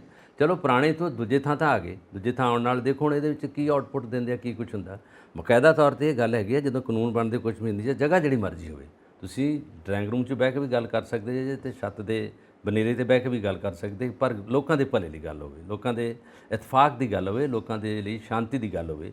ਹੁਣ ਅੱਗੇ ਦੇਖੋ ਕੀ ਕੁਝ ਹੁੰਦਾ, ਸਰਕਾਰ ਕੀ ਕੁਝ ਅੱਗੇ ਸਿੱਟਾ ਕੱਢਦੀ। ਬਿਲਕੁਲ, ਕਿਉਂਕਿ ਤੁਸੀਂ ਡਿਲੀਵਰ ਕੀ ਕਰਦੇ ਹੋ, ਜੀ ਹਾਂ, ਲੋਕ ਭਲਾਈ ਵਾਸਤੇ ਕੀ ਦਿੰਦੇ ਹੋ, ਇਹ ਚੀਜ਼ਾਂ ਨੇ। ਵੈਸੇ ਇੱਕ ਗੱਲ ਹੈਗੀ ਹੋਰ, ਮੈਂ ਤੁਹਾਡੀ ਗੱਲ ਕੱਟੀ ਆ, ਜਿਹੜੀ ਇਲੈਕਸ਼ਨ ਆ ਗਈ ਨਾ ਸਿਰ 'ਤੇ, ਹੁਣ ਇਹਨਾਂ ਨੇ ਪਾਰਟੀ ਨੇ BJP ਨੇ ਬਿਲਕੁਲ ਐਨ ਮੌਕੇ 'ਤੇ ਉਦਘਾਟਨ ਕਰ ਦਿੱਤਾ। ਲੋਕਾਂ ਦਾ ਧਿਆਨ ਇੱਧਰ ਕੇਂਦਰਿਤ ਹੋਵੇ, ਲੋਕ ਸਾਡੇ ਵੱਲ ਆਉਣ ਕਿ ਵਾਕਈ ਨਵੀਆਂ ਇਮਾਰਤਾਂ, ਨਵੀਆਂ ਸੋਚਾਂ, ਨਵੀਆਂ ਨੀਤੀਆਂ, ਨੀਤੀ ਆਯੋਗ ਵੀ ਬੈਠਾ ਔਰ ਦਿੱਲੀ 'ਚ ਗਹਿਮਾ-ਗਹਿਮੀ ਆ। ਜਾਂ ਨੀਤੀ ਆਯੋਗ ਦੀ ਸਾਡੇ CM ਮਾਨ ਨੇ ਜਿਹੜੀ ਇਹ ਬਾਈਕਾਟ ਕੀਤਾ। ਜੀ ਬਾਈਕਾਟ ਤੇ ਚੱਲਦੇ ਪਏ ਨੇ, ਕਈ ਥਾਵਾਂ ਤੇ ਬਾਈਕਾਟ ਚੱਲਦੇ ਪਏ ਨੇ। ਹੁਣ ਅਸੀਂ ਇਹੀ ਚਾਹਾਂਗੇ ਕਿ ਨਵੀਂ ਰਾਜਨੀਤੀ ਹੈ, ਬਾਈਕਾਟ ਕਰਨਾ ਰਾਜਨੀਤੀ ਹੈ ਔਰ ਹੱਕ ਵੀ ਹੈ ਸਭ ਦਾ, ਕਿਉਂਕਿ ਧਰਨੇ ਦੇਣੇ, ਅੰਦੋਲਨ ਕਰਨੇ। ਹੁਣ ਅਸੀਂ ਇਹ ਕਹਾਂਗੇ ਕਿ ਜਿਹੜੀ ਨਵੀਂ ਬਿਲਡਿੰਗ ਬਣੀ ਹੈ ਪਾਰਲੀਮੈਂਟ ਦੀ, ਉਹਦੇ 'ਚ ਨਵੇਂ ਕੰਮ ਹੋਣ, ਵਾਕਈ ਡਿਲੀਵਰੈਂਸ ਹੋਵੇ ਤੇ ਅੱਗੇ ਕੰਮ ਦੇਸ਼ ਦਾ ਵਧਾਇਆ ਜਾਵੇ। ਸੋ ਆਪਾਂ ਅੱਗੇ ਵਧਦੇ ਹਾਂ। ਬਲਕਾਰ ਜੀ, ਤੁਸੀਂ ਗੱਲ ਕੀਤੀ ਕਿ 2024 ਦੀਆਂ ਇਲੈਕਸ਼ਨਸ ਦੀ ਗੱਲ ਕੀਤੀ ਹੈ ਕਿ ਭਾਰਤੀ ਜਨਤਾ ਪਾਰਟੀ ਸਭ ਦਾ ਧਿਆਨ ਆਪਣੇ ਵੱਲ ਖਿੱਚਣਾ ਚਾਹੁੰਦੀ ਹੈ। ਇਹ ਨਵਾਂ ਪਾਰਲੀਮੈਂਟ ਹਾਊਸ ਬਣਾ ਕੇ, ਪਾਰਲੀਮੈਂਟ ਦੀ ਨਵੀਂ ਬਿਲਡਿੰਗ ਬਣਾ ਕੇ, ਠੀਕ ਉਸੇ ਤਰ੍ਹਾਂ 2024 ਦੇ ਵਿੱਚ ਅਮਰੀਕਾ ਦੇ ਵਿੱਚ ਵੀ ਇਲੈਕਸ਼ਨਸ ਨੇ, ਉੱਥੇ ਵੀ ਡਿਊ ਨੇ। ਉੱਥੇ ਵੀ ਬਾਈਡਨ ਸਾਹਿਬ ਸੈਕਿੰਡ ਟਾਈਮ ਫਿਰ ਤੋਂ ਆਉਣ ਲੱਗੇ ਨੇ ਮੈਦਾਨ ਦੇ ਵਿੱਚ, ਇਹ ਗੱਲ ਕਹੀ ਜਾ ਰਹੀ ਹੈ। ਤੇ ਨਾਲ ਉਹਨਾਂ ਦੇ ਡੋਨਾਲਡ ਟਰੰਪ ਹੋਣਗੇ, ਉਹਨਾਂ ਦੇ ਓਪੋਜੀਸ਼ਨ ਦੇ ਵਿੱਚ ਖੜੇ ਹੋਣਗੇ। ਤੇ ਸਰਵੇ ਹੋਈ ਸੀ, CNN ਦੀ ਸਰਵੇ ਵੀ ਹੈ, ਫੌਕਸ ਨਿਊਜ਼ ਦੀ ਵੀ ਸਰਵੇ ਹੈ, ਉਹਦੇ 'ਚ ਇਹ ਗੱਲਾਂ ਸਾਹਮਣੇ ਆਈਆਂ ਕਿ ਅਮਰੀਕਨ ਕਿਤੇ ਜ਼ਿਆਦਾ ਖੁਸ਼ ਨਹੀਂ ਹੈਗੇ ਜੇ ਸੈਕਿੰਡ ਟਾਈਮ ਬਾਈਡਨ ਸਾਹਿਬ ਆਉਂਦੇ ਨੇ। ਉਹ ਕਹਿੰਦੇ ਨੇ ਕਿਤੇ ਕੋਈ ਝਟਕਾ ਹੈ ਜਾਂ ਇੱਦਾਂ ਦੀਆਂ ਗੱਲਾਂ ਲੱਗਦੀਆਂ ਨੇ ਉਹਨਾਂ ਨੂੰ ਕਿ ਇਹ ਸਹੀ ਨਹੀਂ ਹੋਏਗਾ। ਹੁਣ ਇਹ ਕਿੱਧਰ ਬੈਠੇਗਾ ਸਾਰਾ ਜੋ ਮਾਹੌਲ ਹੈ, ਇਹ ਤਾਂ ਨਹੀਂ ਕਹਿ ਸਕਦੇ, ਪਰ ਸੰਭਾਵਨਾ ਉਹਨਾਂ ਦੀ ਵੀ ਹੈ ਕਿ ਡੋਨਾਲਡ ਟਰੰਪ ਵੀ ਉਹਨਾਂ ਨੂੰ ਖਾਸੀ ਜ਼ਬਰਦਸਤ ਟੱਕਰ ਦੇਣ ਵਾਲੇ ਨੇ। ਇਹ ਵੈਸੇ ਜਿਹੜਾ ਵੀ ਮਸਲਾ ਹੈਗਾ, ਜਿਹਨੂੰ ਸਮਝ ਲਈਏ ਵਾਰੀ ਦਾ ਵੱਟਾ, ਪੰਜਾਬੀ ਦਾ ਕਹਿ ਦਈਏ ਕਿ ਜਦੋਂ ਪਹਿਲੀ ਵਾਰ ਜਿਹੜਾ ਬਰਾਕ ਓਬਾਮਾ ਜੀ ਬਗੈਰ ਮਤਲਬ ਕਿਸੇ ਮੁਕਾਬਲੇ ਦੇ 2 ਵਾਰੀ ਟਰਮ ਦੇ ਵਿੱਚ ਉਹ ਜਿੱਤ ਗਏ, ਜਿੱਤ ਹਾਸਲ ਕਰ ਦਿੱਤੀ, ਕਿਉਂਕਿ ਉੱਥੋਂ ਦੇ ਜਿਹੜੇ ਜਵਾਨ ਮੁੰਡੇ ਨੇ, ਕੁੜੀਆਂ ਨੇ, ਜਾਂ ਯੂਥ ਜਿਹੜੀ ਜਨਰੇਸ਼ਨ ਆ, ਉਹਨਾਂ ਵੱਲੋਂ ਬਹੁਤ ਵੱਡਾ ਸਹਾਰਾ ਤੇ ਹਲੂਣਾ ਮਿਲਿਆ ਗਿਆ। ਔਰ ਇਸ ਵੇਲੇ ਜਿਹੜੀ ਉੱਥੇ ਸਥਿਤੀ ਹੈ, ਇਲੈਕਸ਼ਨ ਆਪਣੇ ਵਾਂਗੂ ਹੀ ਜਿੱਦਾਂ ਆਪਣੀ ਲੋਕ ਸਭਾ ਦੀ ਇਲੈਕਸ਼ਨ, ਉੱਥੇ ਵੀ ਉਹਨਾਂ ਦੀ ਪਾਰਲੀਮੈਂਟ ਦੀ ਇਲੈਕਸ਼ਨ ਆ ਰਹੀ ਹੈ। ਔਰ ਉਹਦੇ ਵਿੱਚ ਇਸ ਵੇਲੇ ਜਿਹੜਾ ਜ਼ਿਆਦਾ ਬੋਲਬਾਲਾ ਸਮਝਿਆ ਜਾ ਰਿਹਾ ਉਹ ਟਰੰਪ ਦਾ ਆ ਰਿਹਾ, ਕਿਉਂਕਿ ਜਿਹੜੀ ਰਿਪਬਲਿਕਨ ਪਾਰਟੀ ਆ ਉਹਦੇ ਵਿੱਚੋਂ ਹਮਾਇਤ ਇਹਦੇ ਵੱਲ ਜਾ ਰਹੀ ਆ, ਟਰੰਪ ਵੱਲ। ਕਿਉਂਕਿ ਟਰੰਪ ਜਿਹੜੇ 2020 'ਚ ਇੱਕ ਵਾਰੀ ਸੀਗੇ, 2016 'ਚ ਜਦੋਂ ਇੱਕ ਵਾਰੀ ਹਰੇ ਆ, ਉਹਨਾਂ 'ਤੇ ਹਮਲਾ ਵੀ ਕਰਵਾਤਾ ਸੀ, ਵਾਈਟ ਹਾਊਸ ਤੇ ਸੰਸਦ ਤੇ ਇਹਨਾਂ ਨੇ ਕੀਤਾ ਸੀ, ਉਹਨਾਂ ਦੇ ਸਮਰਥਕਾਂ ਨੇ ਕੀਤਾ ਸੀ। ਹਾਂ, ਉਹ ਕੀਤਾ ਸੀਗਾ। ਨੰਬਰ 2 ਤੇ ਇਹਨਾਂ ਦੇ ਵਿਰੁੱਧ ਜਿਹੜਾ ਸ਼ੋਸ਼ਣ ਹੈਗਾ, ਲੜਕੀਆਂ ਦਾ ਸ਼ੋਸ਼ਣ, ਤਾਂ ਉਹਨਾਂ ਤੇ ਸਰੀਰਕ ਸ਼ੋਸ਼ਣ ਦਾ ਕੇਸ ਚੱਲ ਰਿਹਾ। ਰਿਲੇਸ਼ਨਸ ਨੇ ਉਹਨਾਂ ਦੇ, ਰਿਲੇਸ਼ਨ ਸੀ ਉਹਨਾਂ ਦੇ, ਇਹਨਾਂ ਦੇ ਕੇਸ ਚੱਲ ਰਹੇ ਆ। ਕੋਈ ਪੌਰਨ ਸਟਾਰ ਨੇ ਉਹਨਾਂ ਨਾਲ ਰਿਲੇਸ਼ਨ, ਜਿਨ੍ਹਾਂ ਨੂੰ ਪੈਸੇ ਦੇ ਕੇ ਚੁੱਪ ਕਰਾਇਆ ਕਿ ਤੁਸੀਂ ਇਲੈਕਸ਼ਨਸ ਦੇ ਵਿੱਚ ਆਪਣੀ ਜ਼ੁਬਾਨ ਨਹੀਂ ਖੋਲ੍ਹਣੀ। ਪਰ ਇਹਨਾਂ ਨੇ ਉਹ ਕੇਸ ਜਿਹੜੇ ਹੈਗਾ ਉਹਨਾਂ ਨੂੰ ਬਹੁਤਾ ਨਹੀਂ ਸਮਝਿਆ, ਕਿਉਂਕਿ ਉਹਨਾਂ ਤੋਂ ਬਾਅਦ ਇਹਨਾਂ ਦੀ ਹਮਾਇਤ ਜ਼ਿਆਦਾ ਵਧੀ ਸਗੋਂ। ਇਹਨਾਂ ਨੂੰ ਲੋਕਾਂ ਨੇ ਉੱਥੋਂ ਦੀ ਜਿਹੜੀ ਪਾਰਟੀ ਹੈ ਰਿਪਬਲਿਕਨ ਪਾਰਟੀ, ਉਹਨਾਂ ਨੇ ਅੱਗੇ ਚੁੱਕਿਆ ਇਹਨਾਂ ਨੂੰ। ਔਰ ਉਹਨਾਂ ਨੇ ਕਿਹਾ ਇਹ ਯੋਗ ਅਗਵਾਈ ਕਰ ਸਕਦੇ ਆ। ਇਸ ਕਰਕੇ ਕਰ ਸਕਦੇ ਆ ਕਿ ਇਹਨਾਂ ਨੇ ਪਹਿਲੋਂ ਜਿਹੜਾ ਰਾਜ ਕੀਤਾ ਉਹਦੇ ਵਿੱਚ ਵੀ ਕੋਈ ਨੁਕਤਾਚੀਨੀ ਨਹੀਂ ਹੋਈ। ਨੰਬਰ 3 ਤੇ ਹੈਗਾ ਇਹ ਕਿ ਇੱਕ ਮਹਿੰਗਾਈ ਵੱਧ ਗਈ ਉੱਥੇ। ਨੰਬਰ 3 ਦੀ ਗੱਲ ਇਹ ਹੈਗੀ ਕਿ ਮਹਿੰਗਾਈ ਵਧਣ ਨਾਲ ਜਿਹੜਾ ਹੈਗਾ ਉੱਥੋਂ ਦੇ ਜਿਹੜੇ ਲੋਕ ਆ ਉਹ ਬਹੁਤ ਬੇਰੁਜ਼ਗਾਰ ਤੇ ਕੰਮ ਤੋਂ ਊਣੇ ਹੋ ਗਏ, ਔਰ ਉਹਦੇ ਨਾਲ ਜਿਹੜੀ ਆਰਥਿਕ ਵਿਵਸਥਾ ਡੋਲ ਗਈ ਆ। ਉਹਦੇ ਨਾਲ ਹੀ ਬੈਂਕਾਂ ਤੇ ਜਿਹੜੀਆਂ 3-4 ਬੈਂਕਾਂ ਡੁੱਬ ਗਈਆਂ, ਔਰ ਉੱਥੋਂ ਦਾ ਨਹੀਂ ਤੇ ਸਾਨੂੰ ਇਹ ਲੱਗਦਾ ਹੁੰਦਾ ਕਿ ਯਾਰ ਅਮਰੀਕਾ ਦਾ ਡਾਲਰ ਸੁਪਰ ਡਾਲਰ ਆ, ਜਿੱਥੇ ਮਰਜ਼ੀ ਚਲਾਓ, ਜਿੱਥੇ ਮਰਜ਼ੀ ਕਰੋ। ਇੱਕ ਹੋਰ ਦਿੱਕਤ ਬਣੀ ਹੋਈ ਹੈ ਜਿਹੜੀ ਇਹ ਸੀਲਿੰਗ, ਜਿਹੜਾ ਕਰਜ਼ਾ ਲੈਣ ਦੀ ਸੀਲਿੰਗ ਹੈ, ਵਧਾਉਣੀ ਪਏਗੀ। ਔਰ ਇਹ ਅੱਜ ਦਾ ਦਿਨ ਜਾਂ ਕੱਲ ਦਾ ਦਿਨ 1-2 ਦਿਨ ਹੀ ਹੈਗੇ ਨੇ। 1 ਜੂਨ ਤੋਂ ਪਹਿਲਾਂ ਹੀ ਡਿਸੀਜਨ ਲੈਣਾ ਪਏਗਾ, ਕਿਉਂਕਿ ਜੇ ਕਿਤੇ ਅਮਰੀਕਾ ਦੀ ਇਕਨੋਮੀ ਹਿਲਜੁਲ ਹੁੰਦੀ ਹੈ, ਜਿਹੜੀ ਇਹ ਡੈਥ ਸੀਲਿੰਗ ਨਹੀਂ ਵਧਾਉਂਦੇ, ਕਰਜ਼ੇ ਦੀ ਸੀਲਿੰਗ, ਕਰਜ਼ੇ ਦੀ ਮਿਆਦ ਲਿਮਿਟ ਨਹੀਂ ਵਧਾਉਂਦੇ, ਤਾਂ ਜੇ ਕਿਤੇ ਹੁੰਦੀ ਹੈ ਤਾਂ ਉਹਦਾ ਪੂਰੀ ਦੁਨੀਆ ਦੀ ਅਰਥ ਵਿਵਸਥਾ ਦੇ ਉੱਤੇ ਅਸਰ ਪੈਣਾ, ਡਾਲਰ ਦੇ ਉੱਤੇ ਉਹਦਾ ਅਸਰ ਪੈਣਾ। ਔਰ ਐਕਸਪਰਟਸ ਉੱਥੋਂ ਦੇ ਕਹਿ ਰਹੇ ਨੇ, ਬਾਈਡਨ ਸਾਹਿਬ ਨੂੰ ਵੀ ਕਹਿ ਰਹੇ ਨੇ ਕਿ ਸਰਕਾਰ ਆਪਣੇ ਖਰਚੇ ਘਟਾਵੇ, ਤੇ ਬਾਈਡਨ ਸਾਹਿਬ ਕਿਤੇ ਇਸ ਗੱਲ ਦੇ ਉੱਤੇ ਲੱਗਦਾ ਤਿਆਰ ਨਹੀਂ ਹੈਗੇ, ਕਹਿੰਦੇ ਨੇ ਨੋ। ਬਾਈਡਨ ਸਾਹਿਬ ਜਦੋਂ ਦੇ ਆਏ ਆ ਨਾ, ਉਦੋਂ ਤੱਕ ਜਿਹੜੀ ਉੱਥੋਂ ਦੀ ਆਰਥਿਕ ਸਥਿਤੀ ਹੈ ਥੋੜ੍ਹੀ ਜਿਹੀ ਡਾਵਾਂਡੋਲ ਤੇ ਰਹੀ ਆ, ਤਾਂ ਕਿ ਜਿਹੜੀਆਂ ਕੰਪਨੀਆਂ ਸੀਗੀਆਂ ਉਹ ਅੱਗੇ ਆ ਗਈਆਂ। ਕੰਪਨੀਆਂ ਨੇ ਆਪਣਾ ਆਪ ਜਿੱਥੇ ਬਣਾ ਲਿਆ, ਉਹਨਾਂ ਨੇ ਜ਼ਿਆਦਾ ਬਣ ਕੇ ਕਈ ਬੱਚੇ ਮੁੰਡੇ ਕੰਮ ਕਰਦੇ ਕੱਢ ਵੀ ਦਿੱਤੇ ਗਏ ਆ। ਔਰ ਇਸੇ ਤਰ੍ਹਾਂ ਸੋਸ਼ਲ ਮੀਡੀਆ ਦਾ ਹਾਲ ਰਿਹਾ ਉੱਥੇ। ਸੋਸ਼ਲ ਮੀਡੀਆ 'ਚ ਜਿਹੜੇ ਕੰਮ ਕਰਦੇ ਸੀਗੇ ਉਹ ਬੰਦ ਵੀ ਕਰ ਦਿੱਤੇ ਗਏ, ਸਾਰਾ ਕੁਝ ਆ। ਤੀਜਾ ਜਿਹੜਾ ਉਹ ਹੈਗਾ ਗਨ ਕਲਚਰ ਨੂੰ ਰੋਕ ਹੀ ਨਹੀਂ ਸਕੇ, ਜਿਹਦੀ ਤੱਕ ਰਹੀ ਆ ਨਾ। ਇਹ ਕਈ ਊਣਤਾਈਆਂ ਜਿਹੜੀਆਂ ਆਪਾਂ ਦਰਸ਼ਕਾਂ ਨਾਲ ਸਾਂਝੀਆਂ ਕਰ ਰਹੇ ਹਾਂ, ਉਹ ਹੁਣ ਰੋਕਣਾ ਕਿਹਨੇ ਹੈਗਾ? ਐਡਮਿਨਿਸਟ੍ਰੇਸ਼ਨ ਨੇ ਰੋਕਣਾ, ਜਾਂ ਪ੍ਰੈਜ਼ੀਡੈਂਟ ਦੇ ਆਰਡਰ ਨਾਲ ਰੋਕਿਆ ਜਾਣਾ, ਜਿਹਦੇ ਵਿੱਚ ਕਿਸੇ ਵੀ ਸਟੇਟ ਦੇ ਵਿੱਚ ਲਾਅ ਐਂਡ ਆਰਡਰ ਇਸ ਤਰ੍ਹਾਂ ਦਾ ਨਹੀਂ ਕਿ ਤੁਹਾਨੂੰ ਲਾਇਸੈਂਸ ਲਈ ਅਪਲਾਈ ਕਰਨਾ ਪਵੇ। ਸਿੱਧੇ ਹਥਿਆਰ ਲੈ ਲੈਂਦੇ ਆ। ਜਦੋਂ ਓਪਨਲੀ ਤੁਸੀਂ ਲਾਇਸੈਂਸ ਦੇ ਤੇ ਤੁਹਾਡਾ ਗੁੱਸੇ ਨੂੰ ਕੰਟਰੋਲ ਕਰਨਾ ਔਖਾ ਦਾ। ਜੇ ਜਨਾਨੀ ਨਾਲ ਲੜਿਆ ਤਾਂ ਬੰਦਾ ਗੋਲੀ ਚਲਾ ਦੂਗਾ, ਜੇ ਕਿਸੇ ਬੱਚੇ ਨਾਲ ਲੜਿਆ ਗੋਲੀ ਚਲਾ ਦੂਗਾ, ਸਕੂਲ 'ਚ ਜਾ ਵੜਿਆ ਗੋਲੀ ਚਲਾ ਦੂਗਾ। ਇਸੇ ਤਰ੍ਹਾਂ ਦੀਆਂ ਗੱਲਾਂ ਜਿਹੜੀਆਂ ਹੋਈਆਂ। ਹਾਲਾਂਕਿ 50 ਸਟੇਟਾਂ ਦੇ ਵਿੱਚ ਕਿਤੇ ਨਾ ਕਿਤੇ ਰੋਜ਼ ਇਸ ਤਰ੍ਹਾਂ ਦੀ ਖਬਰ ਆਉਂਦੀ ਆ ਵੀ ਇੱਥੇ ਗੋਲੀ ਚੱਲ ਗਈ, ਇੱਥੇ ਚੱਲ ਗਈ। ਫਿਰ ਲੋਕ ਇਸ ਤੋਂ ਪਰੇਸ਼ਾਨ, ਇਸੇ ਕਰਕੇ ਲੋਕ ਬਦਲ ਚਾਹੁੰਦੇ ਆ। ਬਿਲਕੁਲ ਬਦਲ ਚਾਹੁੰਦੇ ਨੇ। ਕਮਲਾ ਹੈਰਿਸ ਵੀ ਇਸ ਗੱਲ ਦੇ ਉੱਤੇ ਕਹਿ ਚੁੱਕੇ ਨੇ, ਕਈ ਵਾਰ ਕਹਿ ਚੁੱਕੇ ਨੇ। ਤਾਂ ਕੁੱਲ ਮਿਲਾ ਕੇ ਜਿਹੜੀ ਪ੍ਰਤੀਕਿਰਿਆ ਮਿਲਦੀ ਹੈ ਨਾ, ਕਿ ਲੋਕ ਚਾਹੁੰਦੇ ਨੇ ਕਿ ਚੇਂਜ ਤਾਂ ਚਾਹੁੰਦੇ ਹੀ ਨੇ, ਕਿਤੇ ਨਾ ਕਿਤੇ ਉਹ ਬਾਈਡਨ ਸਾਹਿਬ ਨੂੰ ਦੁਬਾਰਾ ਦੇਖਣਾ ਜ਼ਿਆਦਾਤਰ ਜਿਹੜੇ ਅਮਰੀਕੀ ਨੇ ਸ਼ਾਇਦ ਉਹ ਇਸ ਹੱਕ ਵਿੱਚ ਨਹੀਂ ਹੈਗੇ। ਤਾਂ ਹੁਣ ਡੋਨਲਡ ਟਰੰਪ ਹੋਣਗੇ ਵਿਕਲਪ ਜਾਂ ਕੋਈ ਹੋਰ ਹੋਣਗੇ, ਇਹ ਤਾਂ ਆਉਣ ਵਾਲਾ ਸਮਾਂ ਦੱਸੇਗਾ। ਪਰ 2024 ਦੀਆਂ ਇਲੈਕਸ਼ਨਸ ਜਿਹੜੀਆਂ ਨੇ ਅਮਰੀਕਾ ਦੇ ਵਿੱਚ ਬੜੀਆਂ ਦਿਲਚਸਪ ਹੋਣ ਵਾਲੀਆਂ ਨੇ ਕਿ ਕਿਹਦੀ ਕਾਂਟੇ ਦੀ ਟੱਕਰ ਹੋਏਗੀ, ਕਿਉਂਕਿ ਬਾਈਡਨ ਸਾਹਿਬ ਦੀ ਸਿਹਤ ਪੱਖੋਂ ਵੀ ਕਈ ਵਾਰ ਕਿਹਾ ਜਾਂਦਾ ਕਿ ਉਮਰ ਜ਼ਿਆਦਾ ਹੈ ਉਹਨਾਂ ਦੀ, ਉਸ ਪੱਖੋਂ ਵੀ ਕਿਹਾ ਜਾਂਦਾ ਹੈ। ਸੋ 80+ ਨੇ, ਉਹ 80+ ਨੇ। ਸੋ ਇਸ ਪੱਖੋਂ ਵੀ ਕਿਹਾ ਜਾਂਦਾ ਹੈ ਕਿ ਕੋਈ ਹੋਰ ਵਿਕਲਪ ਚਾਹੀਦਾ।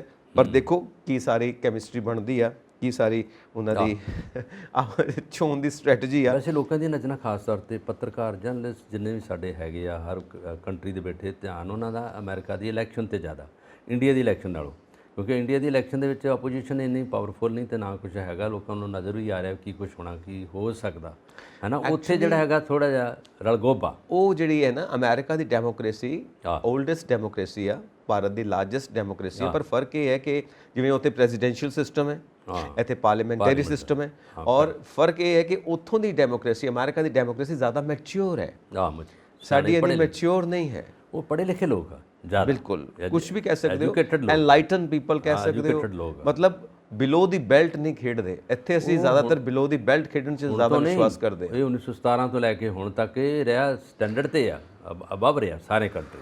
ਬਹੁਤ ਜ਼ਬਰਦਸਤ ਹੈ ਇਲੈਕਸ਼ਨ ਦੇ ਲਈ। ਚਲੋ ਆਪਾਂ ਅੱਗੇ ਵਧਦੇ ਹਾਂ, ਅਮਰੀਕਾ ਨਾਲ ਰਿਲੇਟ ਕਰਕੇ ਦੇਖਦੇ ਹਾਂ ਕਿ ਸਾਡੇ ਨਿਤਿਨ ਗਡਕਰੀ ਸਾਹਿਬ ਜੋ ਸੈਂਟਰ ਦੇ ਮਿਨਿਸਟਰ ਨੇ, ਜੀ ਉਹ ਕਹਿੰਦੇ ਨੇ ਕਿ ਅਗਲੇ ਕੁਝ ਸਾਲਾਂ ਤੱਕ ਮੈਂ ਅਮਰੀਕਾ ਵਾਕਨ ਹੀ ਭਾਰਤ ਦੀਆਂ ਸੜਕਾਂ ਨੂੰ ਬਣਾ ਦੇਣਾ, ਉੱਦਾਂ ਹੀ ਜ਼ਬਰਦਸਤ ਬਣਾ ਦੇਣਾ। ਪਰ ਅੱਜ ਜੋ ਦੇਸ਼ ਦੀਆਂ ਸੜਕਾਂ ਦੀ ਹਾਲਤ ਹੈ, ਟੁੱਟ ਭੱਜ, ਕਿਤੇ ਤੁਸੀਂ ਦੇਖੋ ਨਿੱਕੇ ਨਿੱਕੇ ਪੈਚ ਲੱਗੇ ਹੋਏ ਨੇ, ਟੋਏ ਟਿੱਬੇ, ਬਰਸਾਤਾਂ 'ਚ ਪਤਾ ਨਹੀਂ ਲੱਗਦਾ ਟੋਇਆ ਕਿੱਥੇ ਆ, ਕਿਉਂਕਿ ਪਾਣੀ ਭਰਿਆ ਹੁੰਦਾ ਹੈ।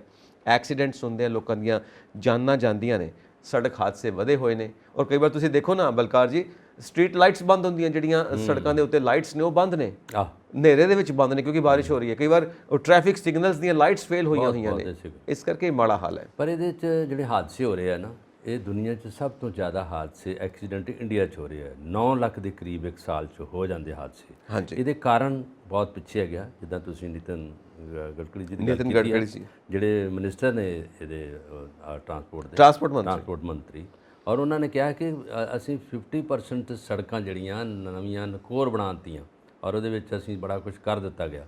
ਹੁਣ ਉਹਦੇ ਵਿੱਚ ਇਹ ਵੀ ਤਾਂ ਪਤਾ ਲੱਗਦਾ, ਲੋਕਾਂ ਨੂੰ ਪੁੱਛੋ ਜਿਹੜੇ ਲੋਕ ਗੱਡੀਆਂ ਚਲਾ ਰਹੇ ਆ, ਟੂ ਵੀਲਰ ਚਲਾ ਰਹੇ ਆ, ਉਹਨਾਂ ਦੇ ਖੱਡਿਆਂ 'ਚ ਜਾ ਕੇ ਵੱਜਦੀਆਂ। ਸਭ ਤੋਂ ਜ਼ਿਆਦਾ ਐਕਸੀਡੈਂਟ ਟੂ ਵੀਲਰ ਦੇ ਹੁੰਦੇ ਆ, ਜਿਸ 'ਚ ਮੋਟਰਸਾਈਕਲ ਹੈਗੇ ਆ, ਜਿਹਦੇ ਵਿੱਚ ਐਕਟਿਵਾ ਦੂਜੀਆਂ ਗੱਡੀਆਂ ਹੈਗੀਆਂ, ਟੂ ਵੀਲਰ ਜਿਹੜੇ ਆ ਜਿਸ 'ਚ ਕੁੜੀਆਂ ਜ਼ਿਆਦਾ ਚਲਾਉਂਦੀਆਂ, ਬਜ਼ੁਰਗ ਚਲਾਉਂਦੇ ਆ ਅਤੇ ਤੁਰੇ ਜਾਂਦੇ ਆ ਜਿਵੇਂ ਲੱਤਾਂ 'ਚ ਮਾਰਦੇ ਆ। ਇਹ ਹੈਗਾ ਪ੍ਰੋਬਲਮ। ਕੀ ਹੈਗੀ, ਇੱਕ ਸਾਡੇ ਪਾਪੂਲੇਸ਼ਨ ਜ਼ਿਆਦਾ, ਦੂਜਾ ਵਹੀਕਲ ਜ਼ਿਆਦਾ ਹੋ ਗਏ, ਸੜਕਾਂ ਚੌੜੀਆਂ ਹੀ ਨਹੀਂ ਹੋਈਆਂ। ਤੀਜਾ ਤਰੀਕਾ ਹੈਗਾ ਕਿ ਬੈਲਟ ਹੀ ਨਹੀਂ ਪਾਉਂਦੇ, ਜਿਹੜੇ ਟ੍ਰੈਫਿਕ ਦੇ ਨਿਯਮ ਆ ਉਹਨਾਂ ਨੂੰ ਫਾਲੋ ਨਹੀਂ ਕਰਦੇ। ਲਾਈਟ ਰੈੱਡ ਹੈਗਾ, ਗੱਡੀ ਭਜਾ ਕੇ ਅੱਗੇ ਲੈ ਜਾਂਦੇ ਆ। ਬਾਕੀ ਜਿਹੜੀ ਹੈਗੀ ਆ ਸੜਕਾਂ 'ਤੇ ਟੋਏ ਖੱਡੇ ਇੰਨੇ ਜ਼ਿਆਦਾ ਹੈਗਾ, ਗੱਡੀਆਂ ਜਦੋਂ ਵੱਜਦੀਆਂ ਵਿੱਚ ਉਹ ਆਪੋ 'ਚ ਡਾਵਾਂਡੋਲ ਹੋ ਕੇ ਇੱਕ ਦੂਜੇ 'ਚ ਜਾ ਵੱਜਦੀਆਂ। ਇੱਕ ਹੈਗਾ ਫੈਕਟਰ ਹੈਗਾ ਕਿ ਸਪੀਡ ਬਹੁਤ ਓਵਰ ਸਪੀਡ ਜਿਹੜੀਆਂ ਹੈਗੀਆਂ ਟ੍ਰੈਫਿਕ ਕੰਟਰੋਲ ਤਾਂ ਕਰਦੀ ਆ, ਕਿਉਂਕਿ ਮੀਟਰ ਲੱਗੇ ਆ, ਮੀਟਰਾਂ 'ਤੇ ਪਤਾ ਲੱਗ ਜਾਂਦਾ ਵੀ ਕਿੰਨੀ ਗੱਡੀ ਤੇਜ਼ ਗਈ ਆ। ਤੁਸੀਂ ਬਾਹਰਲੇ ਦੇਸ਼ਾਂ 'ਚ ਵੇਖੋ, ਨਿਊਜ਼ੀਲੈਂਡ ਦੇ ਵਿੱਚ ਵੇਖੋ, ਤੁਹਾਡੀਆਂ ਜਿਹੜੀਆਂ ਸਪੀਡ ਆ ਮੇਨਟੇਨ ਹੈਗੀਆਂ। ਤੁਹਾਡੀ ਜੇ 55 ਤੇ ਚੱਲ ਰਹੀ ਹੈ ਤਾਂ ਅਗਲੀ 55 ਤੇ ਚੱਲੂਗੀ, 55 ਤੇ ਚੱਲ ਰਹੀ ਹੈ ਤਾਂ ਤੁਹਾਡਾ ਡਿਸਟੈਂਸ ਰਹੂਗਾ ਉਹਦੇ ਵਿੱਚ। ਬਿਲਕੁਲ ਰਿਸਪੌਂਸਿਬਿਲਟੀ ਸਮਝਦੇ ਨੇ, ਇੱਥੇ ਨਹੀਂ ਸਮਝਦੇ ਆਪਾਂ। ਫਿਰ ਉੱਥੇ ਚੌਕ ਨਹੀਂ ਹੈਗੇ, ਸਾਡੇ ਚੌਕ ਵੀ ਜਿਹੜੇ ਹੈਗੇ ਪੂਰਾ ਨਕੋਦਰ ਚੌਕ ਤੁਸੀਂ ਦੇਖਿਆ ਬੜਾ ਵੱਡਾ, ਪਿੱਛੇ ਵੀ ਸਿਆਸਤ ਹੈ, ਛੋਟਾ ਕਰਤਾ। ਦੂਜੇ ਪਾਸੇ ਛੱਪੜ ਸੀਗਾ ਤੇ ਇਸ ਪਾਸੇ ਚੌਕ ਸੀਗੇ, ਫੁੱਟਬਾਲ ਚੌਕ, ਵੱਡੇ ਵੱਡੇ ਚੌਕ ਸੀਗੇ। ਹੁਣ ਉੱਤੋਂ ਦੀ ਗੱਡੀਆਂ ਆਉਣੀਆਂ, ਤੁਸੀਂ ਬਾਹਰਲੇ ਦੇਸ਼ਾਂ ਜਾ ਕੇ ਚੌਕ ਹੀ ਨਿੱਕੇ ਨਿੱਕੇ ਹੈਗੇ। ਫਿਰ ਉੱਤੇ ਐਡਵਰਟਾਈਜ਼ਮੈਂਟ ਨਹੀਂ ਹੈਗੀਆਂ। ਸਾਡੇ ਮੋਬਾਈਲ ਕੰਨਾਂ ਨੂੰ ਹੈਗਾ ਐਡਵਰਟਾਈਜ਼ਮੈਂਟ, ਉੱਧਰ ਦੇਖਦੇ ਆ, ਉਹ ਵੀ ਹਾਦਸਿਆਂ ਦਾ ਕਾਰਨ ਹੁੰਦੀ ਹੈ ਜਦੋਂ ਮੋਬਾਈਲ ਫੜ ਕੇ ਆਪਾਂ ਲਾਉਂਦੇ। ਇਹ ਲੋਕਾਂ ਨੂੰ ਆਪੋ 'ਚ ਮਾਰਨ ਦੇ ਜਿਹੜੇ ਆ ਮਨਸੂਬੇ ਸਮਝ ਲਓ ਹੈਗੇ। ਅਸੀਂ ਗੱਲ ਕਰ ਰਹੇ ਹਾਂ ਭੈਣ ਭਰਾਵਾਂ ਨਾਲ ਤੇ ਨਾਲ ਗੱਡੀ ਚਲਾ ਰਹੇ ਹਾਂ। ਤੁਸੀਂ ਦੇਖੋ ਚੌਂਕ ਜਿਹੜੇ ਬਣੇ ਹੋਏ ਨੇ ਜੀ, ਉਹਦੇ ਪਿੱਛੇ ਸਿਆਸਤ ਹੈ, ਕਿਉਂਕਿ ਕਿਸੇ ਨਾ ਕਿਸੇ VIP ਦਾ ਨਾਮ, ਕਿਸੇ ਨਾ ਕਿਸੇ ਪਰਸਨੈਲਿਟੀ ਦੇ ਨਾਂ ਦੇ ਉੱਤੇ ਉਹ ਚੌਂਕ ਬਣਿਆ ਹੋਇਆ, VIP ਦਾ ਨਾਮ ਹੋ ਗਿਆ, ਉਹ ਬਣੇ ਹੋਏ ਨੇ। ਇਸ ਕਰਕੇ ਉਹ ਬੁੱਤ ਵੀ ਲੱਗੇ ਹੋਏ ਨੇ। ਉਹਨਾਂ ਚੌਂਕਾਂ ਨੂੰ ਤੁਸੀਂ ਕੁਝ ਨਹੀਂ ਕਹਿ ਸਕਦੇ, ਕਿਉਂਕਿ ਉੱਥੇ ਦਿਨ ਤਿਉਹਾਰ ਵੀ ਮਨਾਏ ਜਾਂਦੇ ਨੇ, ਮੇਲਾ ਵੀ ਲੱਗਦਾ, ਚੌਂਕ ਬਲੌਕ ਹੁੰਦੇ ਨੇ। ਔਰ ਜਦੋਂ ਮੇਲੇ ਤਿਉਹਾਰ ਲੱਗਦੇ ਨੇ, ਦੂਸਰੇ ਪਾਸੇ ਟ੍ਰੈਫਿਕ ਡਾਇਵਰਟ ਕੀਤਾ ਜਾਂਦਾ ਹੈ, ਭਾਵੇਂ 2 ਦਿਨ ਹੋਵੇ, ਭਾਵੇਂ 3 ਦਿਨ ਹੋਵੇ। ਇਹ ਚੀਜ਼ਾਂ ਨੇ। ਪਬਲਿਕ ਇੱਥੋਂ ਤੱਕ ਸਾਥ ਨਹੀਂ ਦਿੰਦੀ ਕਿ ਉਹ ਟ੍ਰੈਫਿਕ ਲਾਈਟ ਨੂੰ ਤਾਂ ਮੰਨਦੀ ਹੋਈ ਨਹੀਂ ਹੈਗੀ। ਲਾਲ ਬੱਤੀ ਤੇ ਵੀ ਲੰਘ ਜਾਣਗੇ ਲੋਕ, ਠੀਕ ਹੈ। ਹੌਰਨ ਇੰਨੇ ਜ਼ਬਰਦਸਤ ਲਗਵਾਏ ਹੋਏ ਨੇ ਕਿ ਬੰਦੇ ਡਰ ਜਾਂਦੇ, ਇੰਨੇ ਡਰਾਵਣੇ ਜਿਹੜੇ ਹੌਰਨ ਲਗਵਾਏ ਹੋਏ ਨੇ। ਕਈ ਵਾਰ ਪਿੱਛੋਂ ਮੋਟਰਸਾਈਕਲ ਆ ਰਿਹਾ ਹੁੰਦਾ, ਭੁਲੇਖਾ ਪੈਂਦਾ ਕਾਰ ਆਉਂਦੀ ਪਈ ਹੈ, ਕਿਉਂਕਿ ਉਹਨੇ ਹੌਰਨ ਕਾਰ ਵਾਲਾ ਲਵਾਇਆ ਹੋਇਆ। ਇੱਕ ਇਹ ਵੀ ਗੱਲਾਂ ਨੇ। ਦੂਸਰਾ ਟ੍ਰੈਫਿਕ ਪੁਲਿਸ ਵੇਲੇ ਵੀ, ਕਿਉਂਕਿ ਉਹਨਾਂ ਨਾਲ ਬਹਿਸ ਕਿੰਨੀ ਹੁੰਦੀ ਹੈ। ਜੇ ਕੋਈ ਬੰਦਾ ਗਲਤੀ ਵੀ ਕਰਦਾ, ਅੱਗੋਂ ਪੁਲਿਸ ਰੋਕਦੀ ਹੈ ਤੇ ਅੱਗੋਂ ਬਹਿਸ ਸ਼ੁਰੂ ਹੋ ਜਾਂਦੀ ਹੈ, ਪੂਰਾ ਟ੍ਰੈਫਿਕ ਬਲੌਕ ਹੋ ਜਾਂਦਾ, ਕਿਉਂਕਿ ਉਹ ਬੰਦਾ ਖੜਾ ਸੜਕ ਦੇ ਵਿੱਚ ਆਪਣੀ ਗੱਡੀ ਰੋਕ ਕੇ। ਇਹ ਚੀਜ਼ਾਂ ਆ ਜਾਂਦੀਆਂ ਨੇ। ਸੜਕਾਂ ਦੀ ਹਾਲਤ ਤੇ ਆਪਾਂ ਪਹਿਲਾਂ ਹੀ ਗੱਲ ਕਰ ਲਈ। ਸਕੂਲਾਂ ਦੇ ਵਿੱਚ, ਕਾਲਜਾਂ ਦੇ ਵਿੱਚ, ਘਰਾਂ ਦੇ ਵਿੱਚ ਵੀ ਸਾਨੂੰ ਟ੍ਰੈਫਿਕ ਦੇ ਨਿਯਮ ਸਿਖਾਏ ਜਾਣੇ ਚਾਹੀਦੇ ਨੇ। ਉਹ ਬਿਲਕੁਲ ਨਹੀਂ ਹੈਗੀ। ਐਜੂਕੇਸ਼ਨ ਨਾਂ ਦੇ ਉੱਤੇ ਕੁਝ ਵੀ ਨਹੀਂ ਹੈ ਜੋ ਸਾਨੂੰ ਟ੍ਰੈਫਿਕ ਰੂਲ ਸਿਖਾਏ ਜਾਣ। ਇਸ ਕਰਕੇ ਬਲਕਾਰ ਜੀ, ਇੱਕ ਨਾ ਆ ਜਿਹੜੇ ਤੁਸੀਂ ਦੇਖਿਆ ਕਰੋ ਡਰਾਈਵਿੰਗ ਕਰਦੇ ਨੇ ਮੁੰਡੇ, ਜ਼ੂਮ ਜ਼ੂਮ ਜ਼ੂਮ, ਇੱਧਰੋਂ ਕਦੀ ਇੱਧਰੋਂ ਕੱਢਣਗੇ, ਕਦੀ ਇੱਧਰੋਂ ਕੱਢਣਗੇ। ਉਹ ਬਿਲਕੁਲ ਵੀਡੀਓ ਲਾ ਕੇ ਕਰਦੇ, ਪਟਾਕੇ ਪਾਉਂਦੇ ਜਾਂਦੇ, ਜਿਵੇਂ ਵੀਡੀਓ ਗੇਮ ਨਹੀਂ ਖੇਡਦੇ ਹੁੰਦੇ। ਦੇਖੋ ਇੱਦਾਂ ਦਾ ਕਰਦਾ ਅੱਗੇ ਲੰਘ ਗਿਆ, ਤੇ ਜਦੋਂ ਮੈਂ ਪਹੁੰਚਿਆ ਟ੍ਰੈਫਿਕ ਸਿਗਨਲ ਤੇ ਉਹ ਉੱਥੇ ਹੀ ਖੜਾ। ਉਹ ਮੈਂ ਕਿਹਾ ਭਰਾਵਾ ਤੂੰ ਜ਼ੂਮ ਕਰਦਾ ਨਿਕਲਿਆ ਤੇ ਖੜਾ ਤਾਂ ਤੂੰ ਉੱਥੇ, ਜਿੱਥੇ ਮੈਂ ਪਹੁੰਚਿਆ ਮੈਂ ਤਾਂ ਬਿਲਕੁਲ ਆਰਾਮ ਨਾਲ ਆਉਂਦਾ ਪਿਆ। ਜੇ ਪਹੁੰਚਣਾ ਹੀ ਇੱਥੇ ਸੀ ਤੇ ਇੰਨੀ ਐਫਰਟ ਕਰਨ ਦੀ, ਇੰਨੀ ਮਿਹਨਤ ਕਰਨ ਦੀ ਕੀ ਲੋੜ ਪਈ ਸੀ? ਵੈਸੇ ਇਹਦੇ 'ਚ ਸੈਂਟਰ ਨੂੰ ਤੇ ਸਟੇਟ ਨੂੰ ਮਿਲ ਕੇ ਦੋਵਾਂ ਨੂੰ ਕੰਮ ਕਰਨਾ ਚਾਹੀਦਾ। ਸੜਕਾਂ ਨੂੰ ਪੱਕੀਆਂ ਕਰਨਾ ਚਾਹੀਦਾ। ਪ੍ਰਧਾਨ ਮੰਤਰੀ ਗ੍ਰਾਮ ਸੜਕ ਯੋਜਨਾ ਹੈਗੀਆਂ, ਲਿੰਕ ਰੋਡ ਜਿਹੜੀਆਂ ਹੈਗੀਆਂ ਇੰਨੀਆਂ ਘਟੀਆ ਛੋਟੀਆਂ ਹੈਗੀਆਂ, ਜਿਹੜੀਆਂ ਪਿੰਡਾਂ ਵਿੱਚ ਜਾ ਰਹੀਆਂ ਲਿੰਕ ਰੋਡਸ, ਉਹ ਬਣੀਆਂ ਕਦੋਂ ਦੀਆਂ ਹੈਗੀਆਂ? ਪ੍ਰਤਾਪ ਸਿੰਘ ਕੈਰੋਂ ਦੇ ਟਾਈਮ ਦੀਆਂ ਨਕਸ਼ੇ ਹੈਗੇ। ਉਦੋਂ ਬਾਅਦ ਕਿਸੇ ਸਰਕਾਰ ਨੇ ਉਹਨਾਂ ਨਾਲ ਧਿਆਨ ਨਹੀਂ ਦਿੱਤਾ। ਕਿਸਾਨ ਵਿਚਾਰੇ ਟਰੈਕਟਰ ਟਰਾਲੀਆਂ ਲਿਆ ਰਹੇ ਆ ਆਪਣੇ ਖੇਤਾਂ ਤੋਂ, ਜਿਹੜੇ ਕਣਕ ਲੈ ਕੇ ਜਾ ਰਹੇ ਆ, ਝੋਨਾ ਲੈ ਕੇ ਜਾ ਰਹੇ ਆ, ਬੜੀ ਮੁਸ਼ਕਿਲ ਨਾਲ ਲੈ ਕੇ ਜਾ ਰਹੇ ਆ। ਫਿਰ ਪਤਾ ਕੀ ਹੁੰਦਾ, ਜਿਹੜਾ ਮੋਟਰਸਾਈਕਲ ਵਾਲਾ ਜਾ ਰਿਹਾ, ਸਕੂਟਰ ਵਾਲਾ ਜਾ ਰਿਹਾ, ਉਹ ਟਰੈਕਟਰ ਦੇ ਕਈ ਵਾਰੀ ਟਾਇਰ ਨਾਲ ਖਹਿ ਜਾਂਦਾ, ਉਹ ਡਿੱਗ ਪੈਂਦਾ, ਬੜੀਆਂ ਸੱਟਾਂ ਲੱਗਦੀਆਂ, ਕਿਉਂਕਿ ਜਗ੍ਹਾ ਹੀ ਹੈ ਨਹੀਂ ਕ੍ਰਾਸਿੰਗ ਦੀ। ਸਰ ਵਿੱਚੇ ਟਰੈਕਟਰ ਘੁੰਮਦੇ ਪਏ ਨੇ, ਵਿੱਚੇ ਹੀ ਸਾਈਕਲ ਘੁੰਮਦੇ ਪਏ ਨੇ, ਵਿੱਚੇ ਹੀ ਪੈਦਲ ਤੁਰੇ ਜਾਂਦੇ ਨੇ, ਉਹ ਵਿੱਚੇ ਹੀ ਹਾਥੀ ਵਾਲੇ ਵੀ ਤੁਰੇ ਫਿਰਦੇ ਨੇ। ਉਹ ਵੀ ਨਿੱਕੇ ਉੱਤੇ ਨਹੀਂ ਨਿੱਕਾ ਹਾਥੀ ਤੇ ਗੱਡੀ ਹੋ ਗਈ ਨਾ, ਉਹ ਜਿਹੜੇ ਬਾਬੇ ਜਿਹੜੇ ਹਾਥੀਆਂ ਦੇ ਉੱਤੇ ਚੜੇ ਫਿਰਦੇ ਨੇ, ਉਹ ਵਿੱਚ ਹੀ ਹਾਥੀ ਤੁਰਿਆ ਫਿਰਦਾ ਹੈ। ਔਰ ਵਿੱਚ ਹੀ ਕੋਈ ਗਊਆਂ ਮੱਝਾਂ ਚਰਾਉਣ ਵਾਲੇ ਉਹ ਵੀ ਤੁਰੇ ਫਿਰਦੇ ਨੇ। ਮਤਲਬ ਸਭ ਕੁਝ ਹੀ ਟ੍ਰੈਫਿਕ ਦੇ, ਆਲ ਵੇ ਟ੍ਰੈਫਿਕ, ਪਤਾ ਨਹੀਂ ਕੌਣ ਕਿੱਧਰੋਂ ਆ ਜਾਊਗਾ। ਫੱਟੜ ਹੁੰਦੇ ਲੋਕ, ਬਹੁਤ ਹੋਣੇ ਹੀ ਨਾ। ਔਰ ਹਸਪੀਟਲ ਜਿਹੜੇ ਆ ਨਾ ਭਰੇ, ਦੇਖੋ ਜਿਹੜੇ ਆਰਥੋ ਦੇ ਹਸਪੀਟਲ ਆ, ਹੱਡੀਆਂ ਜੋੜਨ ਵਾਲੇ ਡਾਕਟਰ ਆ, ਉਹ ਇਸੇ ਤਰ੍ਹਾਂ ਦੀ ਕਮਾਈ ਕਰਦੇ ਆ। ਜਦੋਂ ਵਿਚਾਰੇ ਐਕਸੀਡੈਂਟ ਹੁੰਦੇ ਆ, ਚਲੇ ਜਾਂਦੇ ਉੱਥੇ, ਪੈਸਾ ਉਹਨਾਂ ਦਾ ਲੱਗਦਾ ਹੈਗਾ। ਗੱਡੀ ਜਿਹੜਾ ਮਾਰ ਗਿਆ ਉਹ ਭਜਾ ਕੇ ਲੈ ਜਾਂਦਾ, ਫੜਿਆ ਨਹੀਂ ਜਾਂਦਾ। ਸਾਈਕਲ ਵਾਲੇ ਵਿਚਾਰੇ ਸੱਟਾਂ ਲਵਾ ਪੈਂਦੇ ਆ, ਕਿਉਂਕਿ ਇੱਕ ਤਾਂ ਪਾਪੂਲੇਸ਼ਨ ਆਪਾਂ ਗੱਲ ਕਰ ਲਈ ਹੈ ਜ਼ਿਆਦਾ ਹੈਗੀ ਆ, ਦੂਜਾ ਟ੍ਰੈਫਿਕ ਰੂਲਾਂ ਨੂੰ ਅਸੀਂ ਫਾਲੋ ਨਹੀਂ ਕਰਦੇ। ਲਾਈਟਾਂ ਜਗਦੀਆਂ 'ਚ ਆਪਾਂ ਅੱਗੇ ਚੱਲ ਜਾਂਦੇ ਹਾਂ, ਓਵਰ ਸਪੀਡ, ਜ਼ਿਆਦਾ ਸਪੀਡ ਨਾਲ ਵੀ ਹੈ, ਕੈਮਰੇ ਵੀ ਲੱਗੇ ਆ। ਤੀਜਾ ਜਿਹੜੀ ਟ੍ਰੈਫਿਕ ਪੁਲਿਸ ਹੈ ਵੀ ਕਈ ਵਾਰੀ ਜਿਹੜੀ ਆ ਆਪਣੀਆਂ ਆਪ ਤਰੀਕੇ ਦੀਆਂ ਜਿਹੜੀਆਂ ਮਨਮਾਨੀਆਂ ਕਰਦੀ ਹੈ। ਕਈਆਂ ਦੇ ਚਲਾਨ ਐਵੇਂ ਕਰੀ ਜਾਂਦੀ ਹੈ, ਹੈਲਮਟ ਪਾਏ ਜਿਹੜੇ ਹੈਗਾ ਉਹਨਾਂ ਨੂੰ ਕਹਿੰਦੇ ਹੈਲਮਟ ਟੰਗਿਆ ਕਿਉਂ, ਤੂੰ ਪਾਇਆ ਕਿਉਂ ਨਹੀਂ, ਜਾਂ ਉਹਨਾਂ ਨੂੰ ਕਹਿ ਦੋ ਹੈਲਮਟ ਪਾਉਣਾ ਜ਼ਰੂਰੀ ਆ। ਕੁੜੀਆਂ ਜੇ ਉੱਤੇ ਚੁੰਨੀ ਦੇ ਨਾਲ ਕੋ ਸਿਰ ਤੇ ਬੰਨ੍ਹ ਲੈਂਦੀਆਂ, ਤੁਹਾਨੂੰ ਤੁਸੀਂ ਉੱਤੇ ਚੁੰਨੀ ਕਿਉਂ ਬੰਨੀ, ਬਾਕੀ ਨਹੀਂ ਹੈਲਮਟ ਨਹੀਂ ਪਾਇਆ। ਹੈਲਮਟ ਤਾਂ ਪਾਉਣਾ ਜ਼ਰੂਰੀ ਆ ਜਿਹੜਾ ਵੀ ਹੈਗਾ।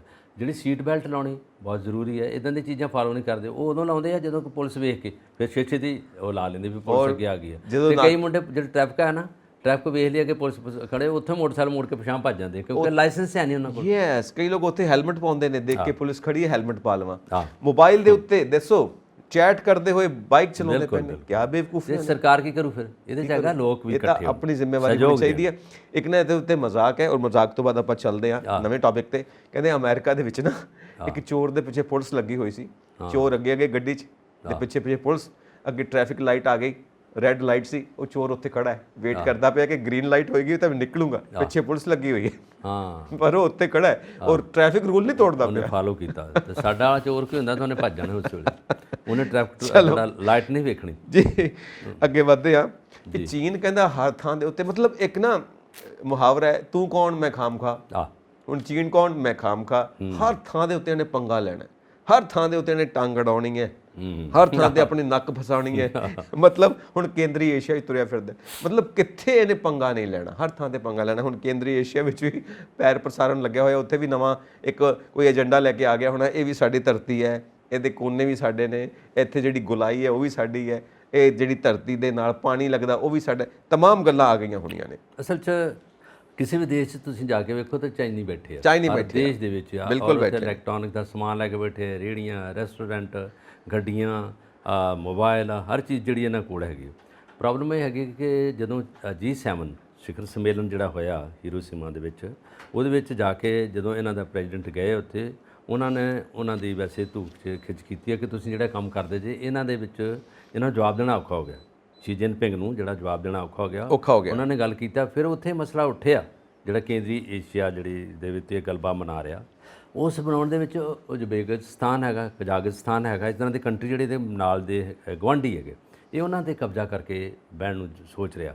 ਔਰ ਦੂਜੇ ਪਾਸੇ ਇਹਨਾਂ ਨੇ ਉਹਨੇ ਮੋੜਵਾਂ ਜਵਾਬ ਦਿੱਤਾ ਅਮਰੀਕਾ ਨੂੰ, ਕਹਿੰਦੇ ਤੁਸੀਂ ਜੀ ਉੱਥੋਂ ਉੱਠ ਕੇ ਤੇ ਅਫਗਾਨਿਸਤਾਨ 'ਚ ਆ ਵੜਦੇ ਜੇ। ਤੁਸੀਂ ਰਸ਼ੀਆ ਨੂੰ ਕਿਹਾ ਕਿ ਤੁਸੀਂ, ਉਹਨਾਂ ਕਿਹਾ ਰਸ਼ੀਆ ਉੱਥੇ ਆ ਜਾਂਦਾ, ਰਸ਼ੀਆ ਇਹਦਾ ਪੱਖੀ ਹੈ ਚਾਈਨਾ ਦਾ। ਤੁਹਾਡੀ ਗੱਲ ਸਹੀ ਹੈ, ਇਹਦੇ 'ਚ ਲੌਬੀ ਬਣੀ ਆ, ਗਰੁੱਪ ਬਣੇ ਆ, ਗਰੁੱਪ ਦਾ ਸਾਰਾ ਕੁਝ ਹੁੰਦਾ। ਹੁਣ ਇਹਦੇ ਪਿੱਛੇ ਪੈ ਗਏ ਲੋਕ, ਜਿਹੜੇ ਜਿੰਨੇ ਸਰਕਾਰਾਂ ਤਾਂ ਜਿੰਨੇ ਦੇਸ਼ ਨੇ ਹੱਥ ਧੋ ਕੇ ਪਿੱਛੇ ਪੈ ਗਏ। ਸ਼ੀ ਜਿਨਪਿੰਗ ਨੂੰ ਉਦੋਂ ਜਵਾਬ ਦਾ ਪਤਾ ਨਹੀਂ ਲੱਗਾ ਵੀ ਮੈਂ ਕੀ ਕਰਨਾ ਹੈਗਾ, ਪਰ ਉਹਨਾਂ ਨੇ ਨਕਸ਼ਾ ਦਿਖਾਤਾ ਕਿ ਤੁਹਾਡੀ ਫੌਜ ਕਿੱਧਰ ਨੂੰ ਵੱਧ ਰਹੀ ਹੈ। ਇੰਡੀਆ ਦੀ ਵੀ ਗੱਲ ਹੋਈ ਹੈ ਕਿ ਤੁਸੀਂ ਤਿੱਬਤ ਵੱਲੋਂ ਕਿਸ ਪਾਸੇ ਨੂੰ ਵਧੇ ਜੇ, ਤੁਹਾਡੀ ਫੌਜ ਨੇ ਤਾਰਾਂ ਟੱਪੀਆਂ ਔਰ ਤੁਸੀਂ ਉੱਥੇ ਉਹਨਾਂ ਨਾਲ ਗੁੱਥਮ ਗੁੱਥਾ ਹੋਇਆ, ਵੀਡੀਓ ਵੀ ਉੱਥੇ ਜ਼ਾਹਰ ਹੋਈ ਹੈ। ਗੱਲ ਇਹੀ ਹੈ ਨਾ ਜੀ, ਅਮਰੀਕਾ ਠੀਕ ਹੈ ਜੀ, ਚਾਈਨਾ ਨੂੰ ਸਖਤ ਹੋ ਕੇ ਲੈਂਦਾ ਔਰ ਅੱਗੋਂ ਗੱਲਾਂ ਵੀ ਹੁੰਦੀਆਂ ਨੇ, ਸਿੱਧੀ ਧਮਕੀ ਵੀ ਹੋ ਜਾਂਦੀ ਹੈ। ਇਹ ਗੱਲ ਵਾਕਈ ਕਾਬਿਲੇ ਤਾਰੀਫ ਹੈ ਕਿ ਕੋਈ ਨਾ ਕੋਈ ਬੰਦਾ ਤਾਂ ਹੋਣਾ ਚਾਹੀਦਾ ਨਾ ਕੰਟਰੋਲ ਕਰਨ ਵਾਸਤੇ। ਬਾਕੀ ਚੀਨ ਦਾ ਇਹ ਹਿਸਾਬ ਹੈ ਕਿ ਕਹਿੰਦੇ ਨੇ ਕਿ ਇਹ ਮੰਨਦੇ ਨੇ ਕਿ ਸਾਡਾ ਜਿਹੜਾ ਚੀਨ ਮੁਲਕ ਹੈ ਨਾ, ਇਹ ਸਵਰਗ ਤੋਂ ਧਰਤੀ ਤੇ ਉਤਰਿਆ ਔਰ ਇਹ ਧਰਤੀ ਦੇ ਬਿਲਕੁਲ ਵਿਚਕਾਰ ਹੈ, ਤੇ ਬਾਕੀ ਮੁਲਕ ਦੇ ਆਲੇ ਦੁਆਲੇ ਨੇ ਔਰ ਬਾਕੀ ਮੁਲਕਾਂ ਨੂੰ ਇਹਦੇ ਅੱਗੇ ਜੀ ਹਜ਼ੂਰ ਜੀ ਸਲਾਮ ਇਹ ਕਰਨਾ ਚਾਹੀਦਾ ਹੈ ਔਰ ਹਕੂਮਤ ਹਮੇਸ਼ਾ ਚੀਨ ਦੀ ਹੋਣੀ ਚਾਹੀਦੀ ਹੈ, ਇਹ ਇਹਦਾ ਮੰਨਣਾ ਹੈ। ਔਰ ਹਰ ਥਾਂ ਦੇ ਉੱਤੇ ਇਹਨੇ ਆਪਣਾ ਇਨਫਰਾਸਟ੍ਰਕਚਰ ਤਿਆਰ ਕਰਦਾ, ਕਿਉਂਕਿ ਬੇਸਿਕਲੀ ਇਹ ਟ੍ਰੇਡ ਨੂੰ ਇਹਨੇ ਕਾਬੂ ਕੀਤਾ ਹੋਇਆ, ਛੋਟੀਆਂ ਛੋਟੀਆਂ ਵਸਤਾਂ, ਕਿਉਂਕਿ ਇਹਦੇ ਮੁਲਕ ਦੇ ਵਿੱਚ ਇਹਦੇ ਮੁਲਕ ਦੇ ਵਿੱਚ ਜਿਹੜੀ ਹੈ ਨਾ ਮਜ਼ਦੂਰੀ ਸਸਤੀ ਹੈ, ਇਸ ਕਰਕੇ ਟ੍ਰੇਡ ਦੇ ਉੱਤੇ ਕਾਬਜ਼ ਹੈ ਔਰ ਟ੍ਰੇਡ ਨੂੰ ਸਾਹਮਣੇ ਰੱਖਦੇ ਹੋਏ ਇਹ ਹਰੇਕ ਮੁਲਕ ਦੇ ਵਿੱਚ ਆਪਣਾ ਇਨਫਰਾਸਟ੍ਰਕਚਰ ਤਿਆਰ ਕਰਦਾ ਤਾਂ ਕਿ ਇਹਨੂੰ ਟ੍ਰੇਡਿੰਗ ਵਾਸਤੇ ਹਮੇਸ਼ਾ, ਟਰਾਂਸਪੋਰਟ ਵਾਸਤੇ ਹਮੇਸ਼ਾ ਸਹੂਲਤ ਬਣੀ ਰਹੇ। ਇਸ ਚੀਜ਼ ਨੂੰ ਸਾਹਮਣੇ ਲੈ ਕੇ ਚੱਲਦਾ। ਆਫ ਕੋਰਸ ਇਹਨੇ ਆਪਣੇ ਆਪ ਨੂੰ ਸੈਨਾ ਦੇ ਤੌਰ ਤੇ ਵੀ ਮਜ਼ਬੂਤ ਕੀਤਾ। ਤਾਈਵਾਨ ਦਾ ਮਸਲਾ ਵੀ ਇਹੀ ਆਇਆ ਕਿ ਸ਼ੀ ਜਿਨਪਿੰਗ ਕਹਿੰਦੇ ਨੇ ਕਿ ਕੋਈ ਵੱਡੀ ਗੱਲ ਮੈਂ ਛੱਡ ਕੇ ਜਾਵਾਂ, ਇੱਕ ਵੱਡੀ ਯਾਦਗਾਰ ਮੈਂ ਛੱਡ ਕੇ ਜਾਵਾਂ ਕਿ ਸ਼ੀ ਜਿਨਪਿੰਗ ਨੇ ਤਾਈਵਾਨ ਨੂੰ ਮਿਲਾ ਲਿਆ ਸੀ ਚੀਨ ਦੇ ਵਿੱਚ। ਇੱਕ ਇਹ ਵੀ ਹੈ। ਵੈਸੇ ਸ਼ੀ ਜਿਨਪਿੰਗ ਦਾ ਦੁਬਾਰਾ ਆਉਣ ਦਾ ਮਸਲਾ ਹੀ ਹੈ, ਇਸ ਕੇ ਗੱਲ ਹੈਗੀ ਹੈ ਕਿ ਦੇਸ਼ ਦੇ ਵਿੱਚ ਜਿਹੜੀ ਧਰਤੀ ਉਹਦਾ ਵਿਸਥਾਰ ਕਰ ਦੂਗਾ ਔਰ ਬਾਹਰਲੇ ਜਿਹੜੇ ਦੇਸ਼ ਆ ਉਹਨਾਂ ਦੀ ਹੱਦਾਂ ਤੋਂ ਅੱਗੇ ਨੂੰ ਵਧਣਗੇ ਸਾਡੇ ਫੌਜੀ। ਅਸਲ 'ਚ ਇਹਨਾਂ ਨੇ ਇੱਕ ਪੂਰੀ ਗੁਫੀਆ ਮੀਟਿੰਗ ਕਰ ਚੁੱਕੇ ਆ, ਪਰ ਉਹਦਾ ਜਿਹੜਾ ਸਾਰਿਆਂ ਨੂੰ ਪਤਾ ਲੱਗ ਗਿਆ, ਜਿਹੜਾ ਹੁਣ 7G ਦੇ ਵਿੱਚ ਸਿਖਰ ਸੰਮੇਲਨ ਹੋਇਆ, 7G ਦਾ ਹੋਇਆ, G20 ਦਾ ਇਹਨੇ ਬਾਈਕਾਟ ਕੀਤਾ ਹੈ ਜਿਹੜੀ ਸ਼੍ਰੀਨਗਰ 'ਚ ਹੋਈ ਹੈ। ਸ਼੍ਰੀਨਗਰ ਨਹੀਂ ਆਇਆ ਇਸੇ ਕਰਕੇ ਨਹੀਂ ਆਇਆ ਕਿਉਂਕਿ ਉਧਰ ਦੀ ਹੱਦ ਲੱਗਦੀ ਸੀ ਇੰਡੀਆ ਨਾਲ। ਉਹਨਾਂ ਨੂੰ ਪਤਾ ਸੀ ਵੀ ਇਹਨਾਂ ਇੰਡੀਆ ਨੇ ਕਹਿਣਾ ਕਿ 1962 ਵਿੱਚ ਤੁਸੀਂ ਕੀ ਕੀਤਾ, ਕਿ ਜਿਹਦੇ 'ਚ UN ਨੇ ਕਹਿਤਾ ਸੀਗਾ ਚਿੱਟੇ ਝੰਡੇ ਲੈ ਕੇ ਖੜੇ ਕਰਕੇ ਉਹਨਾਂ ਨੇ ਜੰਗ ਬੰਦ ਕਰਵਾਤੀ, ਪਰ ਇਹਨਾਂ ਨੇ ਨਹੀਂ ਹਟੇ, ਇਹਨਾਂ ਨੇ ਛੋਟੀ ਛੋਟੀ ਜੰਗ ਜਿਹੜੀ ਚੱਲਦੀ ਰਹੀ ਔਰ ਮਕਬੂਜ਼ਾ ਪਾਕਿਸਤਾਨ ਦੇ ਵਿੱਚ ਜਿੱਥੇ ਪਾਕਿਸਤਾਨ ਦਖਲਅੰਦਾਜ਼ੀ ਕਰਦਾ, ਹੁਣ ਚੀਨ ਵੀ ਦਖਲਅੰਦਾਜ਼ੀ ਕਰਨ ਲੱਗ ਪਿਆ ਦਖਲਅੰਦਾਜ਼ੀ ਕਰਦਾ ਉਹਦੇ ਔਰ ਸਾਡੀਆਂ ਸਰਹੱਦਾਂ ਤੇ ਵੀ ਦਖਲਅੰਦਾਜ਼ੀ ਕਰਦਾ। 2 ਵਾਰੀ ਕੁੱਟ ਵੀ ਖਾਧੀ ਹੈ ਇਹਦੇ ਫੌਜੀਆਂ ਨੇ, ਸਾਡੇ ਫੌਜੀਆਂ ਨੇ ਕੁੱਟਿਆ ਚੰਗਾ, ਕੁੱਟਿਆ ਉਹਨਾਂ ਨੇ, ਤਾਂ ਇਹ ਵੀ ਦੇਖ ਚੁੱਕੇ ਨੇ।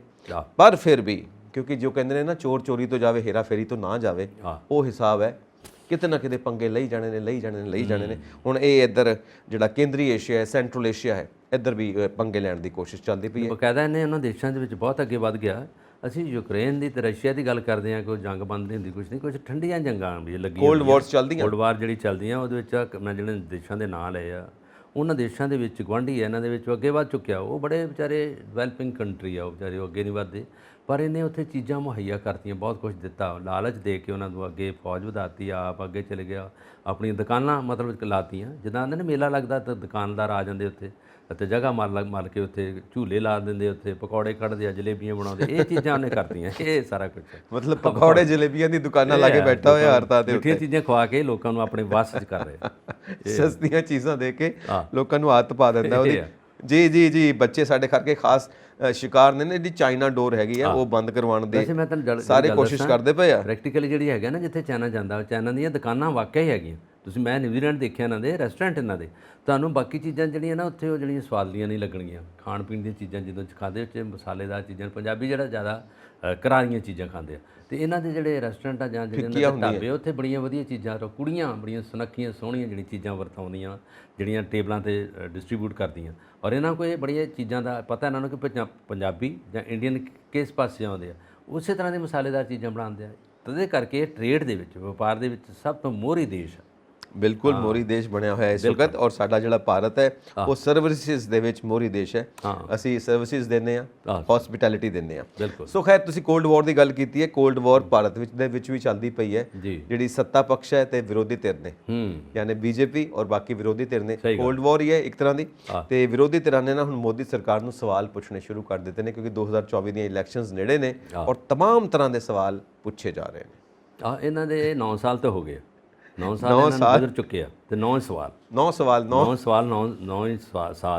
ਇਹਨਾਂ ਦੇ ਗੁਜ਼ਰ ਚੁੱਕੇ ਆ। ਉਹਦੇ ਵਿੱਚ ਜਿੰਨੀ ਕਾਂਗਰਸ ਵੈਸੇ ਅੱਗੇ ਰਹੀ ਹੈ, ਮਤਲਬ 1 ਸਾਲ ਦਾ 1 ਸਵਾਲ, ਹਾਂ 1 ਸਾਲ ਦਾ 1 ਸਵਾਲ ਸਾਰੇ ਇਕੱਠੇ ਕਰਦੇ ਨਹੀਂ, ਕਿਤਾਬਚਾ ਛਪਾਤਾ ਉਹਨਾਂ ਨੇ ਜੀ, ਕਿਤਾਬਚਾ ਛਪ ਕੇ ਜਿਹਦੇ 'ਚ ਸਵਾਲ ਕੁਐਸਚਨ ਦਿੱਤੇ ਆ। ਉਹ ਕਹਿੰਦੇ ਵੀ ਇਹਨਾਂ ਨੂੰ ਉਹ ਦਿਨ ਮਨਾ ਕੇ, ਜਿਹੜਾ ਦਿਨ ਮਨਾਉਣਾ ਚਾਹੀਦਾ, ਤੇ ਉੱਤੇ ਜਵਾਬ ਤਲਬੀ ਹੋਣੀ ਚਾਹੀਦੀ ਪਬਲਿਕ ਦੀ। ਜਦੋਂ 9 ਸਾਲ ਹੋ ਗਏ ਤਾਂ ਉਹਦੇ ਵਿੱਚ ਲੋਕਾਂ ਤੱਕ ਜਵਾਬ ਦੇਣਾ ਉਹਨਾਂ ਚੀਜ਼ਾਂ ਦੇ।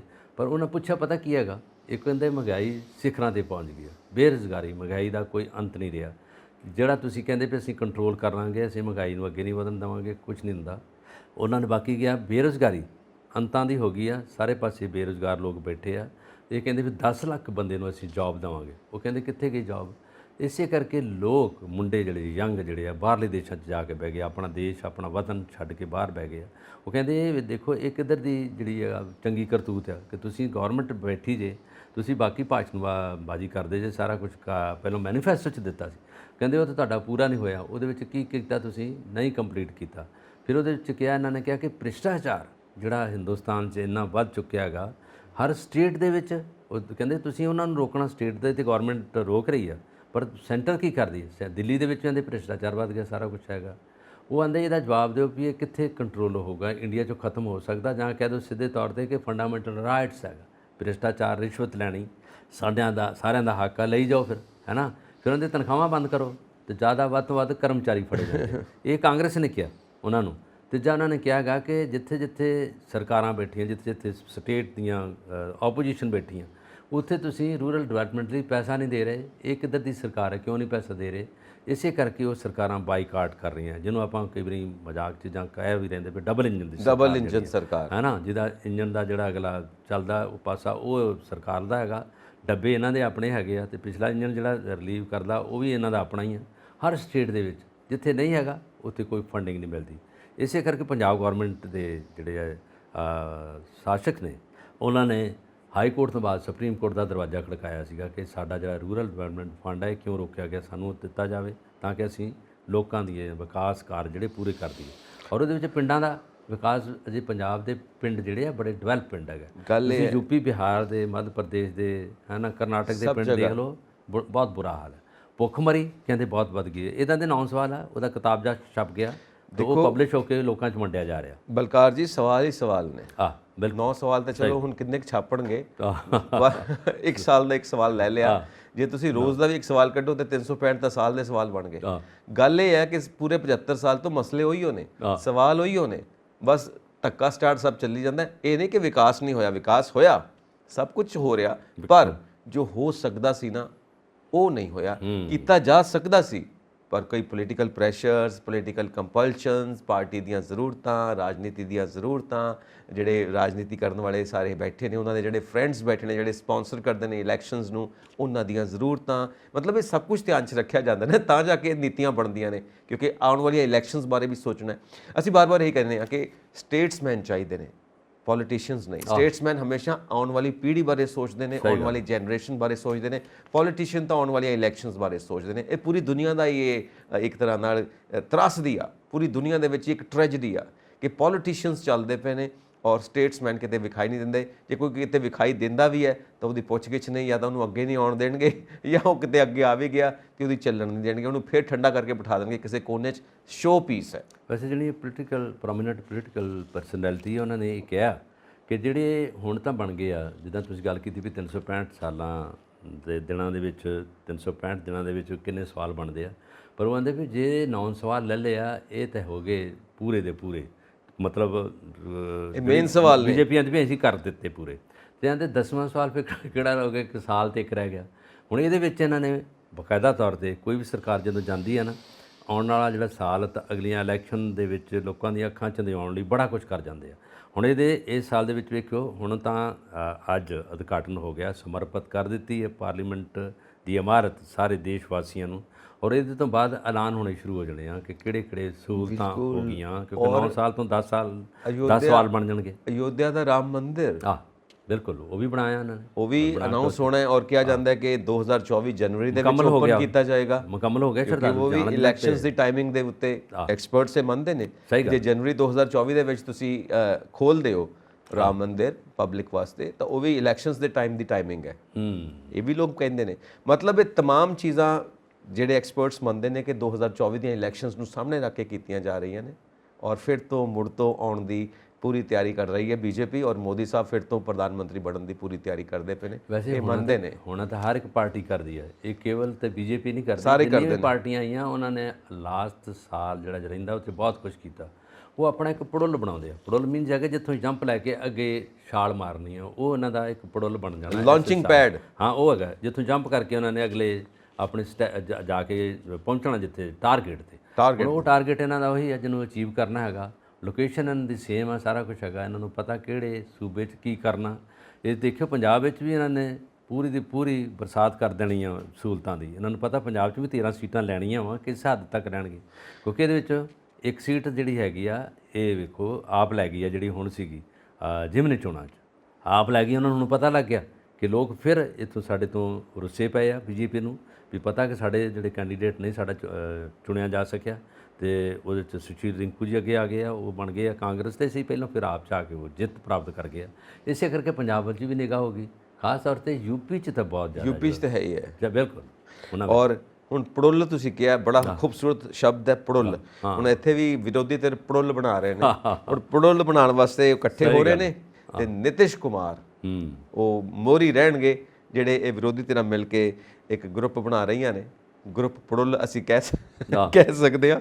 ਤੇ ਇਹ ਹੁਣ ਬੀਜੇਪੀ ਨੂੰ ਚੁਣੌਤੀ ਦੇਣੀ ਹੈ, ਔਰ ਇਹ ਕੇਜਰੀਵਾਲ ਸਾਹਿਬ ਵੀ ਕਹਿ ਰਹੇ ਨੇ, ਕਿਉਂਕਿ ਜਿਹੜਾ ਇਹ ਦਿੱਲੀ ਦੇ ਵਿੱਚ ਨਵਾਂ ਇਸ਼ੂ ਖੜਾ ਹੋਇਆ ਹੈ, ਨਵਾਂ ਬਿੱਲ ਪਾਸ ਹੋਣ ਦੀ ਕੋਸ਼ਿਸ਼ ਹੋ ਰਹੀ ਹੈ ਕਿ ਸਭ ਕੁਝ ਐਲਜੀ ਕੋਲ ਰਹੇਗਾ ਔਰ ਚੁਣੀ ਹੋਈ ਸਰਕਾਰ ਦੇ ਕੋਲ ਤਾਕਤਾਂ ਨਹੀਂ ਰਹਿਣਗੀਆਂ। ਕਿ ਇਹੀ ਹਾਲਤ ਰਹੀ ਤਾਂ ਕਹਿੰਦੇ ਸਾਰੇ ਸੂਬਿਆਂ ਦੇ ਵਿੱਚ ਗਵਰਨਰ ਬੈਠੇ ਨੇ, ਸਭ ਥਾਂ ਦੇ ਉੱਤੇ ਗਵਰਨਰ ਹੀ ਸਭ ਕੁਝ ਕਰਨਗੇ, ਚੁਣੀ ਹੋਈ ਸਰਕਾਰ ਦੀਆਂ ਸਾਰੀਆਂ ਤਾਕਤਾਂ ਖਿੱਚ ਕੇ ਉਹਨੂੰ ਸੈਂਟਰਲਾਈਜ਼ ਕਰ ਦਿਓ, ਤਾਂ ਫਿਰ ਚੋਣਾਂ ਕਰਾਉਣ ਦਾ ਕੀ ਮਤਲਬ ਰਹਿ ਗਿਆ, ਸਭ ਕੁਝ ਤੇ ਸੈਂਟਰ ਕੋਲ ਚਲਾ ਗਿਆ। ਇਹਦਾ ਡਿਕਟੇਟਰਸ਼ਿਪ ਹੋ ਗਈ, ਇੱਥੇ ਡੈਮੋਕ੍ਰੇਸੀ ਕਿੱਥੇ ਹੋ ਗਈ। ਤਾਂ ਇਸ ਡੈਮੋਕ੍ਰੇਸੀ ਨੂੰ ਮੁੜ ਤੋਂ ਕਾਇਮ ਕਰਨ ਵਾਸਤੇ ਨਿਤਿਸ਼ ਕੁਮਾਰ ਜੀ ਪੜੁੱਲ ਵਾਲਾ ਗਰੁੱਪ ਲੈ ਕੇ ਆ ਰਹੇ ਨੇ। ਹਾਂ, ਨਿਤਿਸ਼ ਕੁਮਾਰ ਬਿਹਾਰ ਦੇ ਮੁੱਖ ਮੰਤਰੀ ਨੇ, ਔਰ 2 ਵਾਰੀ ਉੱਥੇ ਬਣ ਚੁੱਕੇ ਆ, ਔਰ ਇਹਨਾਂ ਨੇ ਬਿਹਾਰ ਦੇ ਵਿੱਚ ਬੜਾ ਸੁਧਾਰ ਕੀਤਾ, ਔਰ ਲੋਕ ਇਹਨਾਂ ਨਾਲ ਨੇ, ਔਰ ਇੱਕੋ ਤਰ੍ਹਾਂ ਦਾ ਲੋਕਾਂ ਨਾਲ ਇਹਨਾਂ ਦੀ ਇਕਸੁਰਤਾ ਰਹੀ ਹੈ ਸ਼ੁਰੂ ਤੋਂ ਲੈ ਕੇ।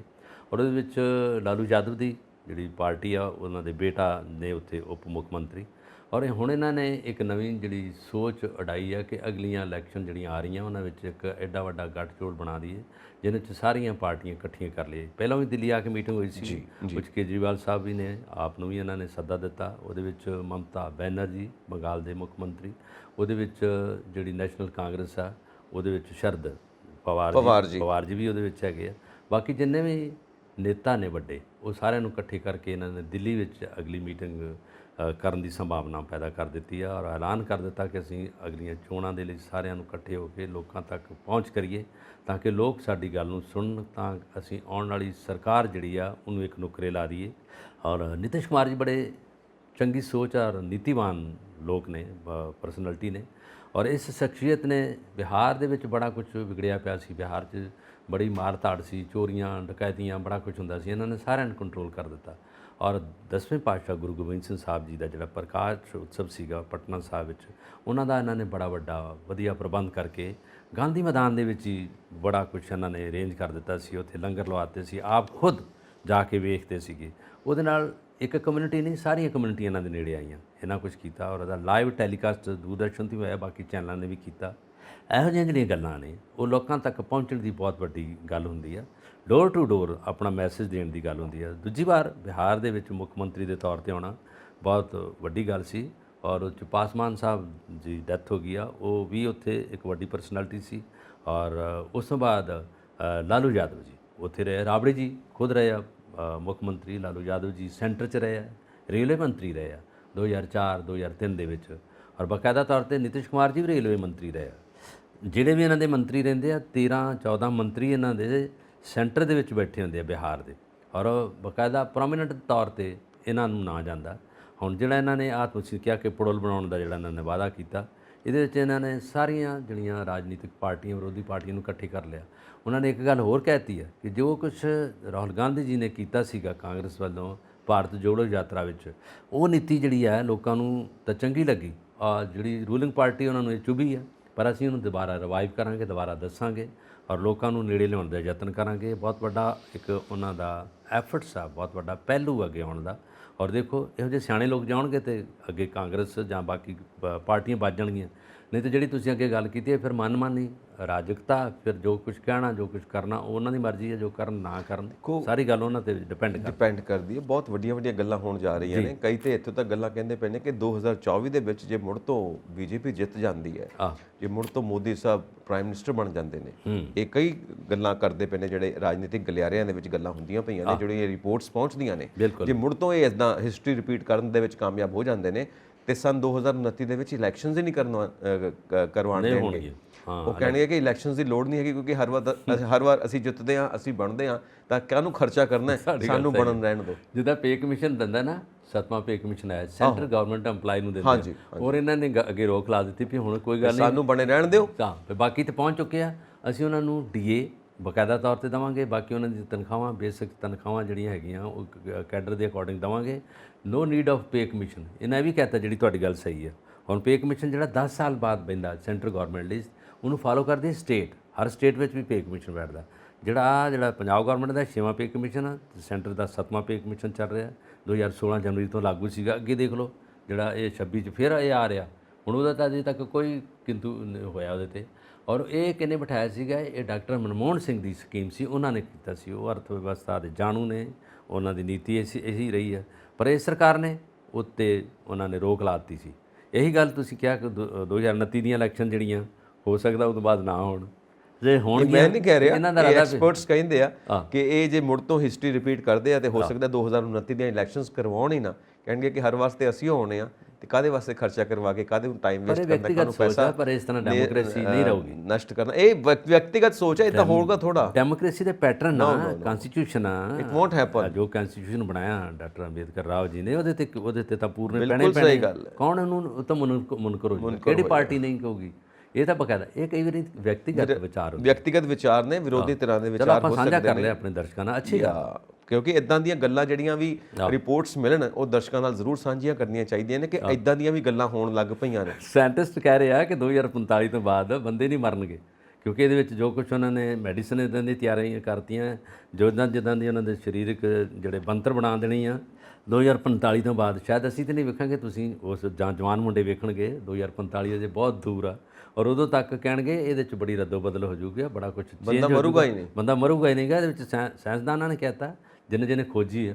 ਹੁਣ ਇਹਨਾਂ ਦੇ ਕਈ ਮੰਨਦੇ ਕਈ ਨਹੀਂ ਮੰਨਦੇ। ਆਬਾਦੀ ਕਿੱਥੇ ਜਾਊਗੀ? 140 ਕਰੋੜ ਤਾਂ ਪਹਿਲਾਂ ਹੋ ਗਏ ਆਬਾਦੀ ਤੇ ਪਹਿਲਾਂ ਬਹੁਤ ਆ ਗਈ ਆ, ਤੇ ਆਬਾਦੀ ਫਿਰ ਜੇ ਪਿਛਲੇ ਜਾਣਗੇ ਨਹੀਂ, ਅੱਗੇ ਹੋਰ ਆਈ ਜਾਣਗੇ ਤੇ ਫਿਰ ਜਾਣਾ ਕਿੱਥੇ ਹੈ ਸਾਰਿਆਂ ਨੇ? ਫਿਰ ਕੁਦਰਤੀ ਆਫਤਾਂ ਜਿਹੜੀਆਂ ਉਹ ਚੁੱਕਣਗੀਆਂ ਸਾਰਾ ਕੁਝ, ਬਿਲਕੁਲ ਚੁੱਕਣਗੀਆਂ। ਜਦੋਂ ਤੁਸੀਂ ਕੁਦਰਤ ਨੂੰ ਚੈਲੰਜ ਕਰਦੇ ਹੋ, ਕੁਦਰਤ ਹੁਣ ਦੇਖੋ ਹੁਣ ਕੁਦਰਤ ਨੂੰ ਚੈਲੰਜ ਕਰਨ ਤੋਂ ਬਾਅਦ ਸਾਇੰਸ ਫੇਲ ਹੋ ਜਾਂਦੀ ਕੁਦਰਤ ਦੇ ਅੱਗੇ, ਬਿਲਕੁਲ ਫੇਲ ਹੁੰਦੀ ਆ। ਹੁਣ ਇਹ ਸਾਇੰਸ ਦੀ ਗੱਲ ਕਰੀਏ, ਕੁਦਰਤ ਦੀ ਗੱਲ ਕਰੀਏ, ਕੁਦਰਤੀ ਆਫਤਾਂ ਆਈਆਂ ਕਿਉਂਕਿ ਕੁਦਰਤ ਦੇ ਵਿਰੋਧ ਵਿੱਚ ਕੰਮ ਕੀਤਾ, ਖੇਤੀਬਾੜੀ ਨੂੰ ਨਸ਼ਟ ਕਿਹਾ ਕਿ 31 ਮਈ ਤੱਕ ਮੀਂਹ ਪੈਣਾ ਹੈ ਨਾ, 31 ਮਈ ਤੱਕ ਤਾਂ ਹੁਣ ਫਿਰ ਉਸੇ ਤਰ੍ਹਾਂ ਦਾ ਗਰਮੀ ਤਪਸ਼ ਧਰਤੀ ਤਪ ਰਹੀ ਹੈ, ਕੋਈ ਨਹੀਂ ਹੈਗਾ। ਤੇ ਜਦੋਂ ਰੱਬ ਦੀ ਮਿਹਰ ਹੋ ਗਈ, ਜਦੋਂ ਇੰਦਰ ਦੇਵਤਾ ਖੁਸ਼ ਹੋ ਗਿਆ, ਤਾਂ ਫਿਰ ਸ਼ਹਿਬਰ ਮੀਂਹ ਝੜੀ, ਫਿਰ ਬੜਾ ਕੁਝ ਹੋ ਜਾਊਗਾ। ਇੱਕਦਮ ਟੈਂਪਰੇਚਰ 26 ਤੇ ਚਲੇ ਗਿਆ 42 ਤੋਂ। ਇਹ ਹੁੰਦਾ ਹੈ, ਇਹ ਕੁਦਰਤ ਦਾ ਕੁਝ ਪਤਾ ਨਹੀਂ ਹੁੰਦਾ। ਸੋ ਕੁਦਰਤ ਨੂੰ ਧਿਆਨ 'ਚ ਰੱਖ ਕੇ ਹੀ ਵੀ ਅਸੀਂ ਪਹਿਲਾਂ ਕੁਦਰਤ ਨੂੰ ਚੈਲੰਜ ਕੀਤਾ, ਪਰਿਆਵਰਣ ਨੂੰ, ਆਪਣੇ ਵਾਤਾਵਰਣ ਨੂੰ ਨੁਕਸਾਨ ਪਹੁੰਚਾਇਆ। ਹੁਣ ਨੀਤੀ ਘੜਦੇ ਪਏ ਹਾਂ ਅਸੀਂ ਖੇਤੀਬਾੜੀ ਦੀ, ਪੰਜਾਬ ਦੇ ਵਿੱਚ ਖੇਤੀਬਾੜੀ ਨੀਤੀ ਬਣਨ ਲੱਗੀ ਆ। ਤਾਂ ਸਾਰੇ ਮਿਲ ਕੇ, ਸਾਰੇ ਸਾਇੰਟਿਸਟ ਮਿਲ ਕੇ, ਸਾਰੇ ਇਕਨੋਮਿਸਟ ਮਿਲ ਕੇ ਕਿੱਦਾਂ ਹੋ ਸਕਦਾ ਹੈ ਕਿ ਵੱਧ ਤੋਂ ਵੱਧ ਝਾੜ ਵੀ ਲਿੱਤਾ ਜਾਵੇ, ਵੱਧ ਤੋਂ ਵੱਧ ਪ੍ਰੋਫਿਟ ਵੀ ਲਿੱਤਾ ਜਾਵੇ, ਕਿਸਾਨਾਂ ਦੀ ਸਥਿਤੀ ਨੂੰ ਕਿਵੇਂ ਸੁਧਾਰਿਆ ਜਾਵੇ। ਸੋ ਉਹਦੇ ਵਿੱਚ ਗੱਲ ਹੋ ਰਹੀ ਹੈ, ਇੱਕ ਨਾ ਸੈਮੀਨਾਰ ਹੋ ਰਿਹਾ ਸੀ, ਵੱਡੇ ਸਾਇੰਟਿਸਟ ਉਹਦੇ 'ਚ ਬੋਲਦੇ ਪਏ ਨੇ, ਤਾਂ ਇੱਕ ਬਜ਼ੁਰਗ ਬੈਠੇ ਬਾਬਾ ਜੀ, ਉਹ ਵੀ ਸੁਣਦੇ ਪਏ ਬੈਠ ਕੇ। ਤੇ ਕੋਈ ਪੱਤਰਕਾਰ ਬੈਠੇ, ਕਹਿੰਦੇ ਬਾਬਾ ਜੀ ਨੂੰ ਪੁੱਛੋ, ਐਡੀ ਵਡੇਰੀ ਉਮਰ ਬੈਠੀ ਹੈ, ਇੱਥੇ ਬੈਠੇ ਨੇ, ਇਹਨਾਂ ਨੂੰ ਸਮਝ ਆਉਂਦੀ ਪਈ ਹੈ ਵੀ ਕੀ ਕਹਿੰਦੇ ਪਏ ਨੇ? ਕਹਿੰਦੇ ਬਾਪੂ ਜੀ ਸਮਝ ਆਉਂਦੀ ਪਈ ਕੀ ਕਹਿੰਦੇ ਪਏ ਨੇ? ਕਹਿੰਦੇ ਪਤਾ ਨਹੀਂ ਕੀ ਬੋਲੀ ਜਾਂਦੇ ਨੇ ਯਾਰ, ਸਾਨੂੰ ਤਾਂ ਇੰਨੀ ਗੱਲ ਪਤਾ ਹੈ, ਜੇ ਤੁਹਾਡੀਆਂ ਦਵਾਈਆਂ ਪਈਆਂ ਨੇ ਫਸਲਾਂ ਦੇ ਵਿੱਚ, ਜੇ ਫਸਲਾਂ ਨੇ ਦਵਾਈ ਖਾਧੀ ਹੈ ਤੇ ਤੁਹਾਨੂੰ ਵੀ ਦਵਾਈ ਖਾਣੀ ਪੈਣੀ ਆ, ਮਤਲਬ ਤੁਸੀਂ ਬਿਮਾਰ ਹੋ ਜਾਓਗੇ।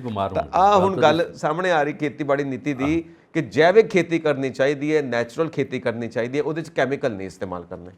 ਵੈਸੇ ਜੇ ਸ਼ੁਰੂ ਤੋਂ ਦੇਖੀਏ ਨਾ, ਜਦੋਂ ਬਾਰ ਦਾ ਇੱਕ ਏਰੀਆ ਸੀਗਾ ਪਾਕਿਸਤਾਨ 'ਚ, ਸਾਂਦਲਬਾਰ, ਸਾਂਦਲਬਾਰ, ਨੀਲੀਬਾਰ, ਉਹਨਾਂ ਦੇ ਬਾਹਰ ਦੇ ਢੋਲੇ ਵੀ ਉੱਥੇ ਗਾਏ ਜਾਂਦੇ। ਬਿਲਕੁਲ ਸਹੀ। ਉਸ ਏਰੀਆ ਦੀ ਜ਼ਮੀਨ ਬੜੀ ਫਰਟਾਈਲ ਤੇ ਉਪਜਾਊ ਸੀ। ਉੱਥੇ ਬਾਸਮਤੀ ਜਦੋਂ ਉਗਦੀ ਸੀ, ਔਰ ਜਿਹੜਾ ਕਣਕਾਂ ਹੁੰਦੀਆਂ ਸੀ, ਵਡਾਣ ਕਣਕਾਂ ਸੀਗੀਆਂ, ਕਣਕ ਦੀ ਰੋਟੀ ਐਸੀ ਵਧੀਆ ਬਣਦੀ ਸੀ, ਲਿਫਦੀ ਸੀ ਰੋਟੀ, ਔਰ ਮੱਕੀ ਦੇ ਖੇਤ ਝੂਮਦੇ ਸੀਗੇ ਉੱਥੇ, ਗੰਨਾ ਬਹੁਤ ਮਿੱਠਾ ਸੀਗਾ।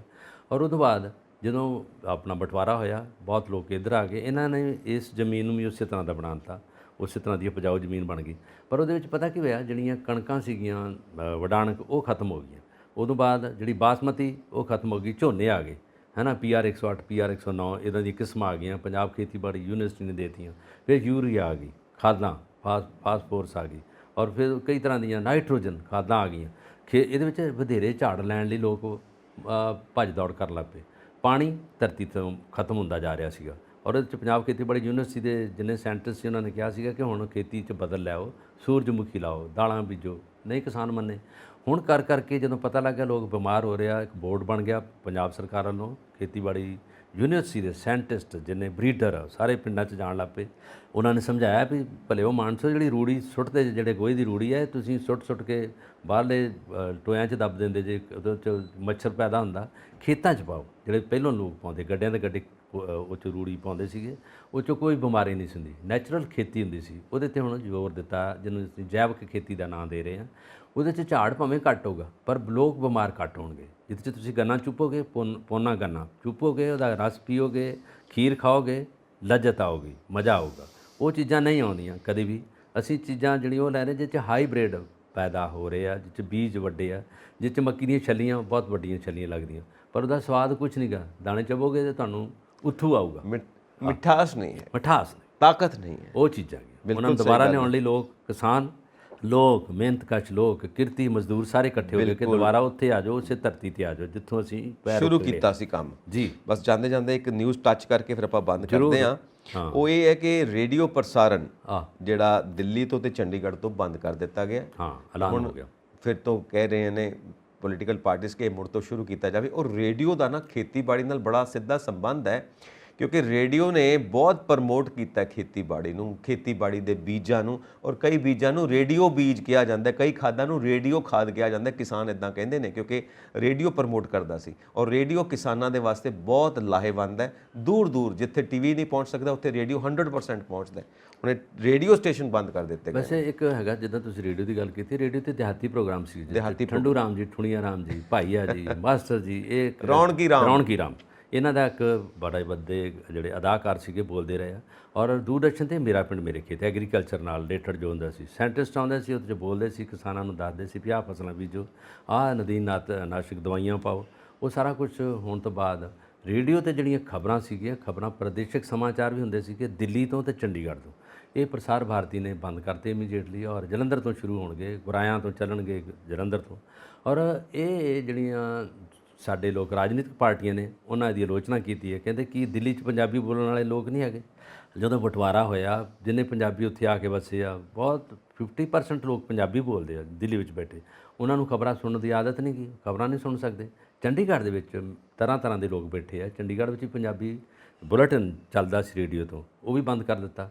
ਔਰ ਉਹਨਾਂ ਨੇ ਕਿਹਾ ਇਹ ਜਿਹੜਾ ਫੈਸਲਾ ਲਿਆ ਗਿਆ ਇਹ ਲੋਕਾਂ ਦੇ ਅਗੇਂਸਟ ਲਿਆ ਗਿਆ। ਲੋਕ ਜਿਹੜੇ ਹੈਗੇ ਸੀ ਸੁਣਦੇ ਸੀ ਸਾਰਾ ਕੁਝ, ਆ ਰੇਡੀਓ ਨੂੰ ਪਿਆਰ ਕਰਦੇ ਸੀ ਲੋਕ, ਜਿੱਦਾਂ ਤੁਸੀਂ ਕਿਹਾ ਵਾ। ਪਰ ਇਹਦੇ ਨਾਲ ਜੇ ਹੌਲੀ ਹੌਲੀ ਰੇਡੀਓ ਤੋਂ ਖਬਰਾਂ ਜਿਹੜੀਆਂ ਅਥੈਂਟਿਸਿਟੀ ਨਾਲ ਰਿਲੇਟਡ ਸੀ। ਬਿਲਕੁਲ ਸਹੀ ਗੱਲ ਹੈ, ਡਾਈਵਰਸਿਟੀ ਖਤਮ ਹੋ ਜਾਏਗੀ, ਜਿਹੜੀ ਵਿਭਿੰਨਤਾ ਹੈ ਉਹ ਖਤਮ ਹੋ ਜਾਏਗੀ। ਜੇ ਸਭ ਕੁਝ ਸੈਂਟਰ ਕੋਲ ਚਲਾ ਗਿਆ ਕਿ ਸੈਂਟਰ ਤੋਂ ਸਾਰੇ ਰੇਡੀਓ ਟੈਲੀਕਾਸਟ ਚੱਲੇਗਾ, ਰੇਡੀਓ ਬ੍ਰੌਡਕਾਸਟ ਜਿਹੜੀ ਹੈ ਉਹ ਸੈਂਟਰ ਤੋਂ ਚੱਲੇਗਾ, ਬਾਕੀ ਸਭ ਜਗ੍ਹਾ ਰਿਲੇ ਕਰ ਦਿਓ, ਫਿਰ ਉਹ ਮਤਲਬ ਨਹੀਂ ਬਣੇਗਾ। ਆਹ ਗੱਲ ਤੁਸੀਂ ਪਤੇ ਦੀ ਕੀਤੀ, ਜਿਹੜੀ ਉਹਦੇ ਵਿੱਚ ਵੈਰਾਈਟੀ ਹੈ ਨਾ ਉਹ ਖਤਮ ਹੋ ਜਾਂਦੀ ਹੈ। ਲੈਂਗੁਏਜ ਤਾਂ ਸਾਰੀਆਂ ਲੋਕ ਸਮਝਦੇ ਹੈਗੇ, ਅਸੀਂ ਹਿੰਦੀ, ਪੰਜਾਬ ਦੇ ਲੋਕ ਹਿੰਦੀ, ਜੇ ਕੱਲ੍ਹ ਨੂੰ ਹਿੰਦੀ ਪੰਜਾਬ 'ਚ ਬੰਦ ਕਰ ਦੇਣ ਕਿ ਲੋਕਾਂ ਨੂੰ ਪੰਜਾਬੀ ਲੋਕ ਹਿੰਦੀ ਨਹੀਂ ਸਮਝਦੇ, ਆਉਂਦੀ ਆ, ਅੰਗਰੇਜ਼ੀ ਵੀ ਸਮਝਦੇ ਹੈਗੇ ਆ, ਸਾਰੀਆਂ ਭਾਸ਼ਾ ਦੇ ਆਧਾਰ 'ਤੇ ਕਦੀ ਵੰਡਣਾ ਨਹੀਂ ਚਾਹੀਦਾ। ਭਾਸ਼ਾ ਸਾਰਿਆਂ ਦੀ ਇੱਕੋ ਜਿਹੀਆਂ ਹੈਗੀਆਂ। ਸਾਡੇ ਮੁੰਡੇ ਇੱਥੇ ਪਿੰਡਾਂ 'ਚ ਜਾ ਕੇ ਜਦੋਂ ਆਈਲੈਟਸ ਕਰਕੇ ਜਾਂਦੇ ਆ, ਅੰਗਰੇਜ਼ੀ ਐਂ ਬੋਲਦੇ ਆ, ਫਰਨ ਬਾਹਰ ਬੋਲਦੇ ਆ, ਗੱਲਾਂ ਕਰਦੇ ਆ। ਸੰਵਿਧਾਨ ਦੇ ਮੁਤਾਬਿਕ ਜਿੰਨੀਆਂ ਲਿਸਟ 'ਚ ਬਣੀਆਂ ਨੇ 20 ਤੋਂ ਉੱਤੇ ਭਾਸ਼ਾਵਾਂ ਨੇ ਜੀ, ਜਿਹੜੀਆਂ ਅਸੀਂ ਪਾਰਲੀਮੈਂਟ ਵਿੱਚ ਵੀ ਇਸਤੇਮਾਲ ਕਰ ਸਕਦੇ ਹਾਂ, ਜਿਹਦੇ ਵਿੱਚ ਸਰਕਾਰੀ ਦਫ਼ਤਰਾਂ ਦੇ ਵਿੱਚ ਕੰਮ ਵੀ ਹੋ ਸਕਦਾ ਹੈ। ਉਹ ਸਾਰੀਆਂ ਭਾਸ਼ਾਵਾਂ ਦੇ ਵਿੱਚ ਜੇ ਬ੍ਰੌਡਕਾਸਟ ਹੋਵੇ, ਟੈਲੀਕਾਸਟ ਹੋਵੇ, ਤਾਂ ਭਾਰਤ ਨੂੰ ਕਿਵੇਂ ਜੋੜਿਆ ਜਾ ਸਕਦਾ ਹੈ ਸਰਕਾਰੀ ਨੀਤੀਆਂ ਦੇ ਨਾਲ।